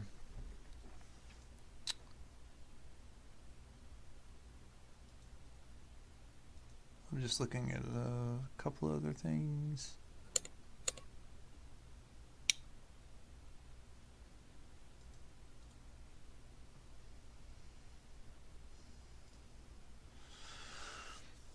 So Foghounds, let's see here.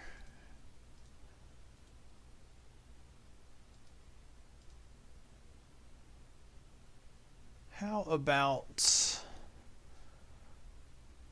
the Lampblacks, actually? The Bazo invites you to come have a chat. He sends a carriage to come pick you up. It's not a fancy carriage. And he invites you to come talk to him in his warehouse. Okay. And so you guys show up, and he says, what's this I hear about you guys starting a war with the Foghounds? I don't need this shit right now. Well, we didn't start any war. They wanted to start the war, then they started with us. He pinches the bridge of his nose. You know how unreasonable they can be. We are more than happy to do business with the Foghounds, but they just are being unreasonable. I don't know why. Well, he's heard through the grapevine that you guys just stole from them some demonic monster and some drugs, Sure. and so Paid him for the drug. Demonic monster. and He yeah, got his cut. yeah, he got his cut. He's like, but you guys don't like the Foghounds, but I do, and we make use of their smuggling services quite often. I don't need them. I don't need them focusing effort and resources on you because I need them supporting me for this upcoming war. Absolutely, of course. We don't want to start any trouble, as you know. We you tell us what you want us to do, and we will be cooperative. I tell you. You're a professional. But we're not going to give the demon back because we sold it. I'm afraid their items are gone. Long gone. I'm sure you understand.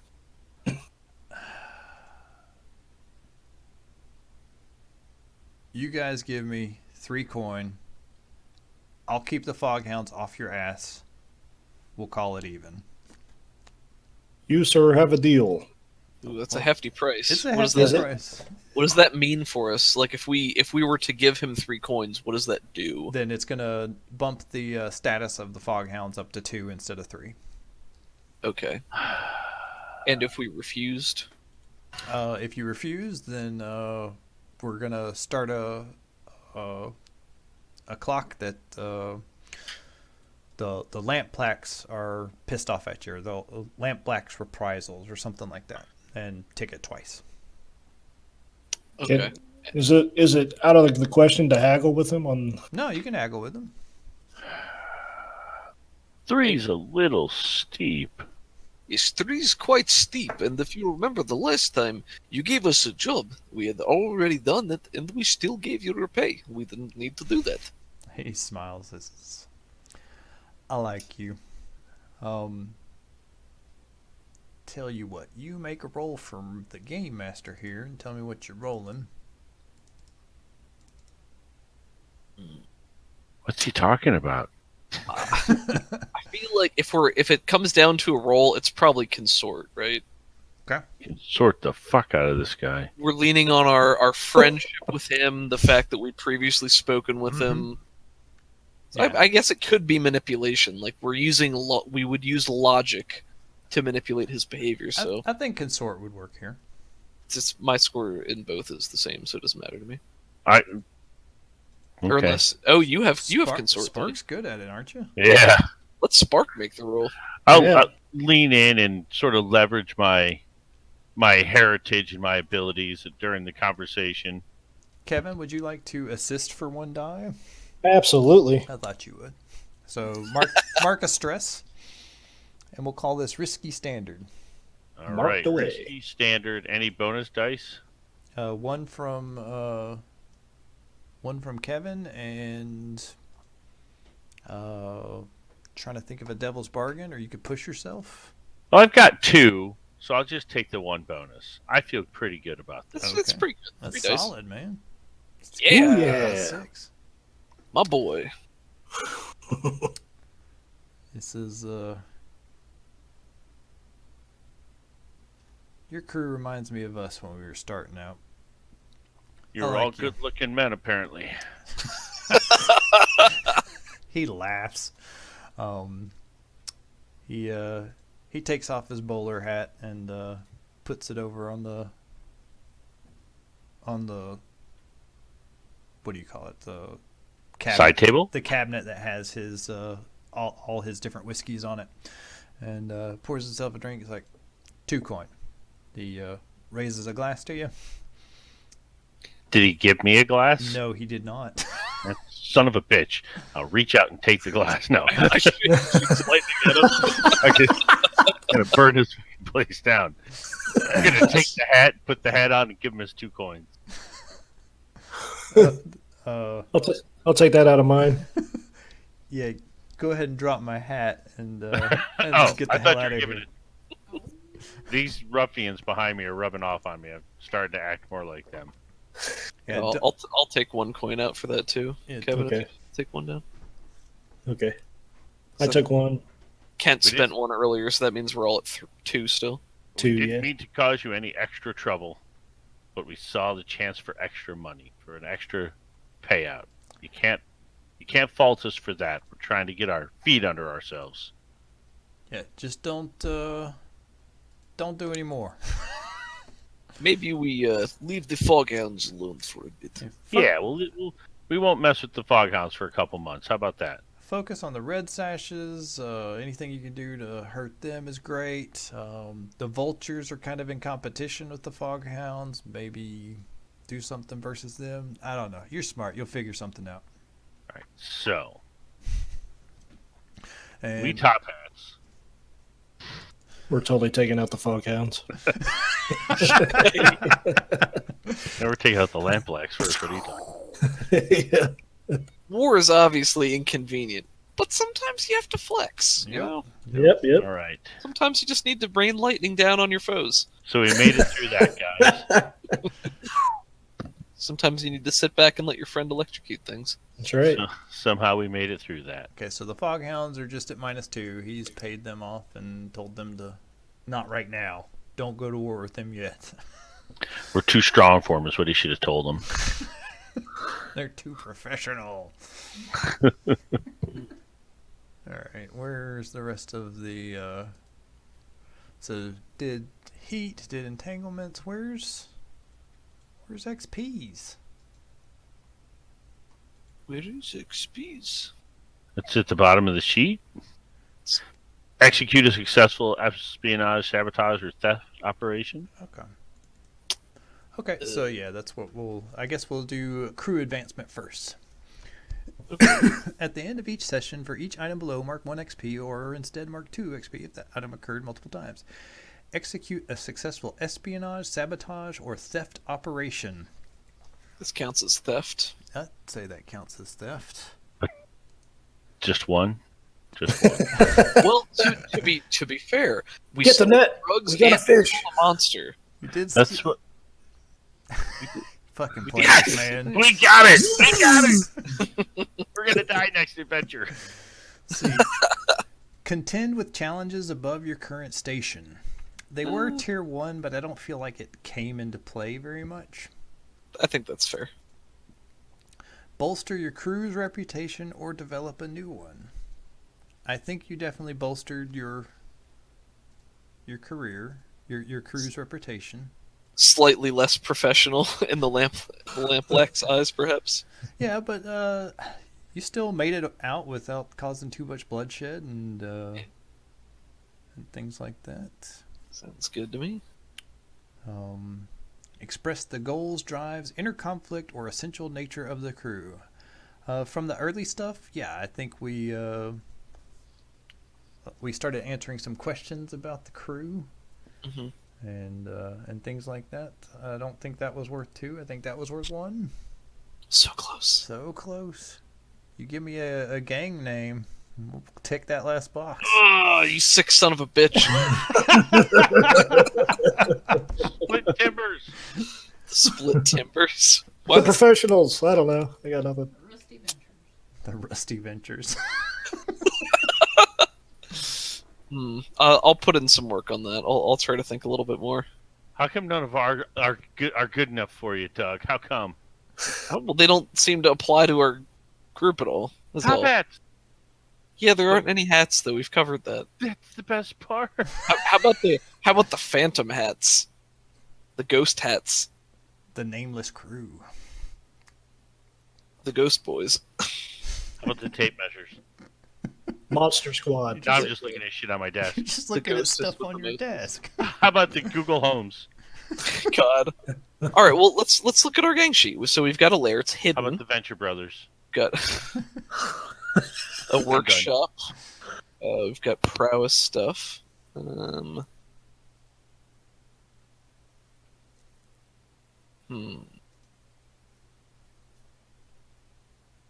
Slippery is our special ability tag. The Slippery Devils. Started carrying around rabbits. We could be the Dead Rabbits. One of my favorite gangs. The Covert Goats. Fucking goats. It's that stupid movie about goats. Men who whisper at goats or Oh, whatever. the men who stare at goats. Yeah. Can't believe that's fucking true story. The sparkly eye technique or something like that. I forget what they called it. The shining eyes technique. All right. Well, it doesn't sound like we're going to get a name tonight. All right. So if you come up with a gang name between now and the next The session, mustard hot dogs. let's say we did tick that. Be thinking about whether you want a new special ability or 2 more upgrades. Okay. Well, let's. And then looking up at the top sheet where it says layer, I think you're at the point now where you might want to pick up some of this, either some turf or maybe a loyal fence or something like that, and that would be a score in and of itself.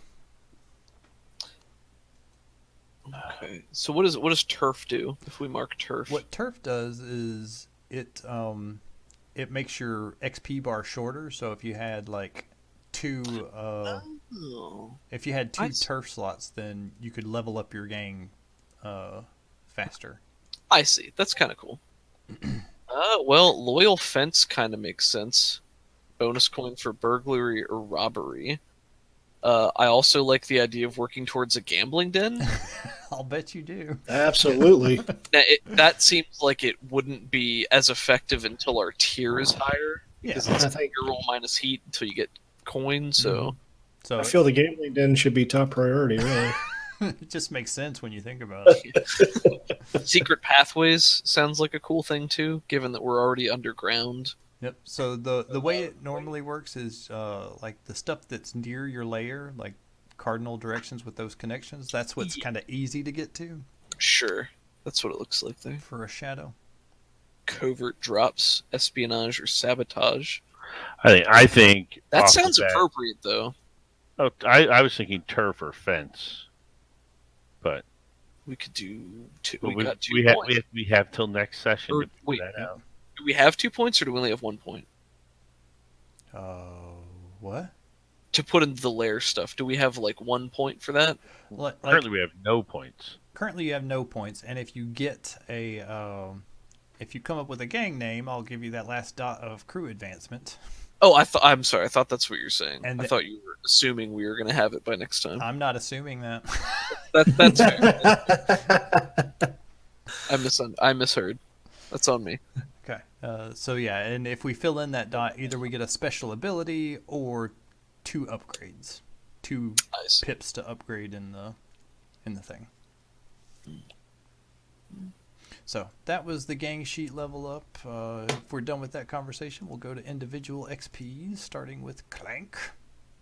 Okay. Individual XP. I'm looking at my Mark XP track at the bottom. Yep. I did not do any desperate actions. At the end of the session, you addressed a challenge with technical skill or mayhem. I used Tinker that one time to make the crane move faster. Yep. I think So that's the I'd only let you put a point of XP somewhere. It can be in your playbook advancement, or it can be up in the Insight Prowess Resolve bars. And what happens when I level up my playbook? You get another special ability. Oh, okay. And when I level up one of those tracks, I can increase one of the skills by 1 dot. And right now Oh. we're maxed out at 3 dots. You can't get any more than 3 dots until your gang gets the mastery upgrade. Okay, well, I'm going to work on the playbook advancement, so I'll keep doing that. Cool. You expressed your beliefs, drives, heritage, or background. I think that was covered once earlier on. It didn't Yeah. really... It came up maybe once during the heist when they... Not during the heist, during the prep stage when they were going to the gambling den to try to find people with similar Yeah. background, but And I also asked you a bunch of questions early on about kind of your heritage and things like that. So go ahead and mark that twice. Ooh, okay. And you struggled with issues from your vice or traumas during the session. I don't know if struggled is the right word. We tied in gambling 2 different times, but I don't know that, like, there was no role or any danger associated with that. Yeah, and it didn't make the heist any worse or harder or anything like that. Correct. So I'm going to say no to that. cool. So I think you're good there. I Who's am next? 2 points away from advancement. Sparks. Let's do All right, it. let's see. I didn't do any desperate actions. I addressed a challenge with knowledge or arcane power. That was cool. You totally did. I liked that a lot. I think I only did it once. Yep. Yep. Express my beliefs, drives, heritage, or background. I don't know if you would count when I targeted the one guy in the gambling den and specifically spoke to him because of our shared background or not. Yeah, I'd count that. And then Seems we also asked you some questions about Satara, and we learned a little bit more about her and her relationship with you. So you can go ahead and get 2 XP for that. All right, so I'm at 3 now. Mm-hmm. Struggled with issues from your vice. I think I did because my eyes got me marked. That's not really your vice. Oh, that's not. Well, my vice is weird though. Yeah, your vice is you like to go and sniff spiritual weird Underwear. Yeah. All right. Something weird. So it looks like I got. If you would have thrown off the heist by, like, being too friendly with the monster or something like that. Like, taking Alright. time to examine the monster when we should have been So getting it looks out. like I got 3 then. That's Well, you fine. kind of did Yep. So interact with the monster a little bit there when he was outside the building. Yeah, but it didn't really complicate It the... didn't complicate anything. Yeah. That's true. Yeah. okay, and All right. then So I'm also 2 points away from getting into ability. oh, and that desperate roll, Kevin, we marked prowess. It didn't have to go in prowess. It could have gone in playbook if you wanted another special ability, or it can Oh, go... it says mark it in that actions Yeah, attribute right in It the does line. say to put it in the attribute. Okay. Well, I'm cool house ruling it that you can Oh, put it okay. there or in your playbook. Sure. But I think putting it there is probably a good idea. So, let's see. Every time you roll a desperate action, you already did. We marked that. We do that right when it happens. At the end of each session, you address the challenge with tracking or violence. Yeah. You went back there and killed that guy. Didn't it incapacitate him? Yeah, but he definitely addressed the situation with violence. Oh yeah, I'm not lobbying against that. I just didn't know if it would generate more heat if we killed somebody or not. Oh yeah, if you kill someone, it generates +2 heat. Doesn't matter if you did the killing or someone else did the killing, or killing happened nearby. Gotcha. So are you giving yourself 2 for that, Kevin? Or No, I was thinking just the one because okay, it was like the one occasion there. okay. And then let's see. You express your beliefs, drives, heritage, or background. I think everybody did that twice this session. Okay. So you can tick 2 more. And then you struggle with issues from your vice or traumas during the session. I don't think anybody's vice or trauma really came up. Yeah, not as a complication. Yeah. So heading back over to here. Downtime. All right. So when Do we have to do stress, or is that part of downtime? that's part of downtime. If you want to Okay. indulge your vice and clear your stress, then you can do that. So downtime. When you're at liberty between scores, find some respite from peril. You may pursue 2 downtime activities unless you're at war. So we're going to give you 2. I definitely need to try to relieve some stress. Yeah, I gotta gamble. I do too. All right. So real quick, Kevin, before you indulge your vice, what happens is you roll your lowest. Where is it? Sparks, patience. You roll your lowest of insight, prowess, or resolve, and it's that first column of dots. So your lowest is actually a 2. So you'll roll 2 dice, and if you get more If you get more, a higher number than the number of stress you have, then you will overindulge your vice, and then something bad happens. Oh boy. So 1, 2, 3, 4, 5. You have 5 stress right now. So if you roll a 6, then you're gonna overindulge. So let's do Doug first. Okay, so I have a total of 7 stress points. So you're golden, and it looks So like you've only got you have a 1 insight. So it looks like you're gonna be rolling 1 die. So where is? So, is it always based on the insight track? It's always based on the lowest of your insight, prowess, or resolve. And I think there's an indulge vice right underneath your vice purveyor. There is. Bonus dice of 0. Can I push myself to it? I'm not going to, because that would push me to trauma. So Yeah, let's not do that. all right, so no bonus dice, just straight up. Yep, straight up. 4, so you clear 4 stress. Okay. 2, 3, 4. Cool. I think that's what I was at when I started this heist. Yep. So that's one of your downtime actions. Be thinking about your other one. And Kevin, let's look at your sheet. Nope. Let's look at your sheet. So you have 5 stress. All right. So I click on the Indulge Vice button Mm-hmm. and Just roll a 6. don't roll a 6. Nice. So you clear 4 of your stress. You're down to 1 stress. Perfect. Nice. All right, let's see if I can get rid of mine. I roll 1 dice. Let's see. How much stress do you have? 4. Don't roll a 5 or a 6. You might overindulge like you did last time. What happened? I think that was actually Hester that did that last time, wasn't it? Why is it? I'll have to double check. So what happened? No, it was. I think it was me. Was it? Yeah. What happens when you overindulge? A couple of different things, like your vice purveyor could cut you off. That's rough. You could blab about your exploits and get. Yes. All right, so he has overindulged his vice, but he's clear. He's good. So while I'm reading about crazy demon cloven foot dirty socks, I might talk about the demon that I recently saw.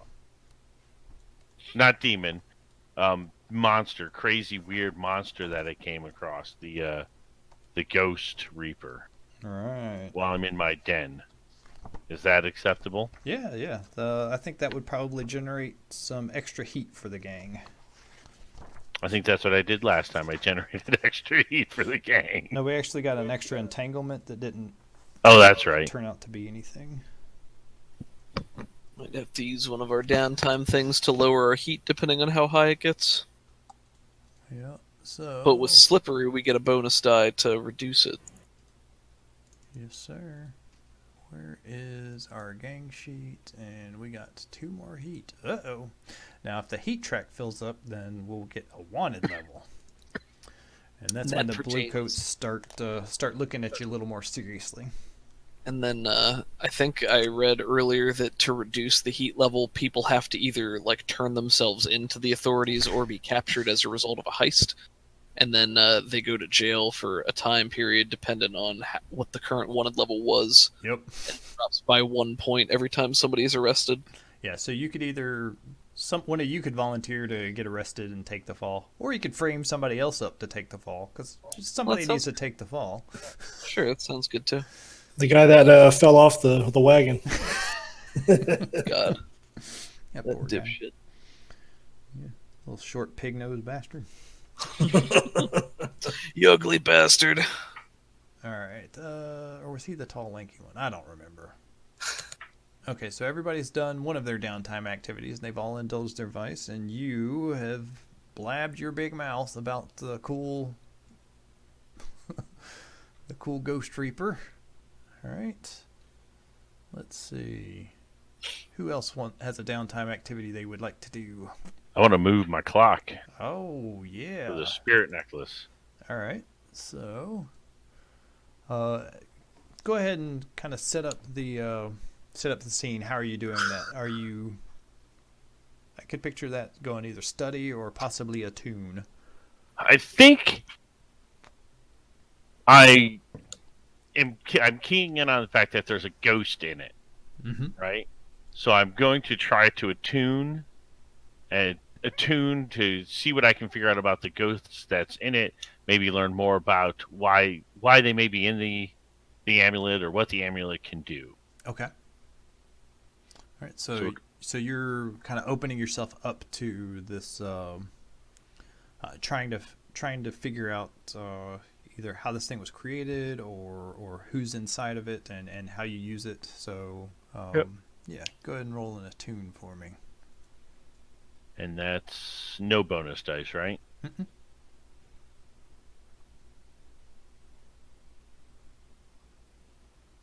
So you would get to tick this clock twice, Tick tock clock. and you could spend a coin to like buy extra. Actually, you would be able to use your spirit mash for this if you were attuning, which would give you a bonus die. So Oh yeah. go ahead and roll 1d6 for me. Okay, so you got a 5, which means tick the clock twice, but you can spend a gold to increase the effect here by purchasing special incenses and drawing special symbols on the ground to kind of strengthen your connection. What's the group think? Would that be acceptable use of our coin to find out what this really cool item from our first heist does? Yeah, absolutely. By all means. Gilding the lily a little bit, but sure. I will do that. Yeah, man, go ahead. All right, so this spirit necklace is used for drawing the soul out of a body, and the way you use it is it has two purposes. One is pulling the soul out, so you put it on somebody, On a live person. on a live person, and cut their throat. And as the blood flows over the necklace, it draws the spirit out through that life essence. And it has a spirit inside of it right now. I'm getting a little bit of echo from somebody. Let me see. Ba ba ba ba ba ba ba. Daggers. It's not doing it anymore. Okay. And the other purpose is for you to be able to communicate with this spirit. Normally, you have to pull the spirit kind of out of a spirit bottle in order to communicate with it. Without some sort of ritual, but this necklace allows you to communicate with the ghost that's bound there. It just costs stress to do it. Interesting.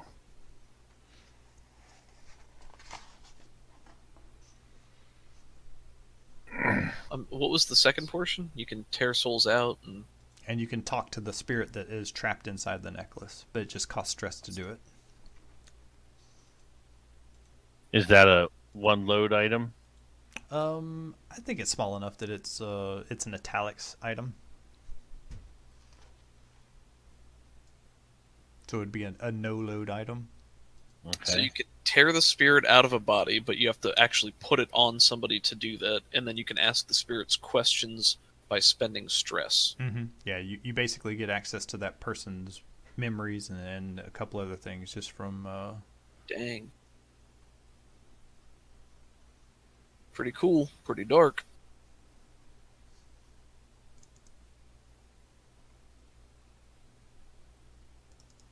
Does anyone else want that besides me?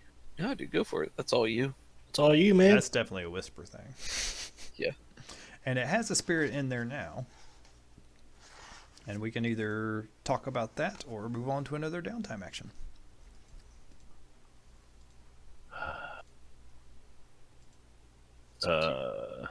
Let's move on to another downtime action. Yeah, do that because I'm typing everything you just said. So Okay, cool. Doug, Kevin, you have anything you want to do? I'll work on the ghost alarm for my downtown. All right. So one of the things that Patient said he was working on was he wanted to work on a bell that would start ringing when a spirit was nearby. Oh, that's pretty cool. And it was like only specific bells from tombstones, like from back in the day when where the saying of "for whom the bell tolls" came from. Nice. So, go ahead and explain kind of the way that you're going about researching this or making this. Well, I'm stealing bells from tombstones. Yep. Probably salting some string, which makes it super stiff and not as flexible. But what that does is it fashion into like a form of a, kind of a basic cobweb, I guess. And any ghost that passes through those strings will ring the bell, which causes it to alert anybody nearby, but also to kind of confuse temporarily the ghost Okay. as if it's being summoned back to the grave. Okay. So, what action do you think you're using for this? Uh, Like, are you researching rituals and learning how to make it that way? yeah, yeah. I'm thinking I'm probably using the attune ability to try and understand like what it means to be a ghost and how it affects ghosts and all that stuff. Okay. Maybe like an old library somewhere. Okay. So, that's more that's more attuned. But instead of studying old books and stuff, you're opening yourself to the ghost field and like watching the ebb and flow of different energies. So go ahead and make it a Sure. tune roll. Okay. Rescue or controlled? This doesn't matter. Okay. 5. So you tick the clock twice. Woohoo! 2 more to go. Boop. Ghost alive. Doug, do you know what you're working on? I think I already used one of my downtime on my stress relief. Mhm. I think I might use the other one to reduce our heat. Okay. That sounds good. How does that function? Basically, you tell me how you're going to be reducing heat. If you're going around and beating up people, you could be either telling people to keep their mouth shut with command by intimidating them, or you could actually beat up a shopkeep that talked about you with skirmish, or it's kind of up in the air for how you want to go about doing that. Okay. This might be a stretch. Let's see. What kind of under Tinker ubiquitous clockwork and ectoplasmic devices around the city? Are there any kind of like news devices, broadcast type things that would have like wanted poster style stuff that I could manipulate or mess with? There's newspapers, but there's not like a steampunky most wanted list or anything that's. Sure. I didn't picture that. No, that's fine. Again, that's a setting question, so just looking for an opportunity to try to use Tinker, but I don't think that would apply. I'm getting some echo from you through Kent. My light's not lighting up. I was also hearing it. It's not. I don't hear it now. There, I saw it that time. Well, I think it's only when I get loud. I'll be quieter. I don't think he'd go around trying to beat people up. I think he'd either Doesn't try to sound make like him. friends with people to convince them that it was somebody else, or just lie about it, or plant false information at the gambling dens, that type of thing. So yeah, you could either. From what I heard, it sounds like either consort or by like trying to befriend people or and get people to shut their mouth that way, or by swaying people saying no, that was the Foghounds. The Foghounds picked that up. Everybody knows the Foghounds did that. Sure. I feel like his inclination would be to use consort whenever possible to be friendly with people, but by being friendly with them, it is an acknowledgement that he might be affiliated with a guilty party. So sway might be more appropriate in that context. Okay. So yeah, it's sway, and I think because you guys are slippery, you get a bonus die. Gotcha. And position and effect do not matter at Do all not here. matter. Wonderful. 5. Okay, so I think you reduce your heat by 5. Ooh, wonderful. Nice. Maybe just bless you. Very nice. Just hit the gambling dens afterwards, the street, everywhere. The next couple of weeks or however much time there is, he's just out there spreading, being, oh yeah, oh these Foghounds, they're always up to no good. Did you hear about that? They went in, they stole the monster. Who knows where they would have let it go? Irresponsible. Just blabbing all the time. Cool. So yeah, you managed to reduce the heat all the way down. I'm kind of surprised nobody's training and taking 2 free boxes of prowess every time. I don't know. I could, but I'm trying not to play this in a power gamey way. For me, at least. Not that there's anything wrong with it. No, Just trying to think outside the box. What would fit the character? He's pretty good at wrecking stuff, so Yep. I just need to get him in more desperate situations. Yep, and that's one of the things that you can do as a player. Like, you can trade position for effect. So that's something that we haven't been doing. But like if I say, yeah, it might take 2 rolls at this, 2 risky rolls, and you might say, can I get it in 1 if I make it desperate and really rush? Okay. So And the trade-off then is if I goof it up, the outcome is far worse. yeah. Gotcha. Okay. So looking at somebody got harmed. I think it was Patience. He got Yep. sickened. I got sickened. We might leave that on for a little bit, but I think that's just going to go away on its own. So, like, the default Maybe. way that, Maybe I have like breathing problems or something. yeah, you just have like a cough, and it's that niggling cough that just keeps A little asthma. keeps bothering you. But I think that's everything for Blades in the Dark. Awesome. Well, thank you for running another really fun session. I really Yeah, man. Yeah, be thinking about what we want to do for our next score. So as far as timeline, Allie and I will be in Colorado 2 Sundays from now, so the 16th. So we will not be around for a game that day.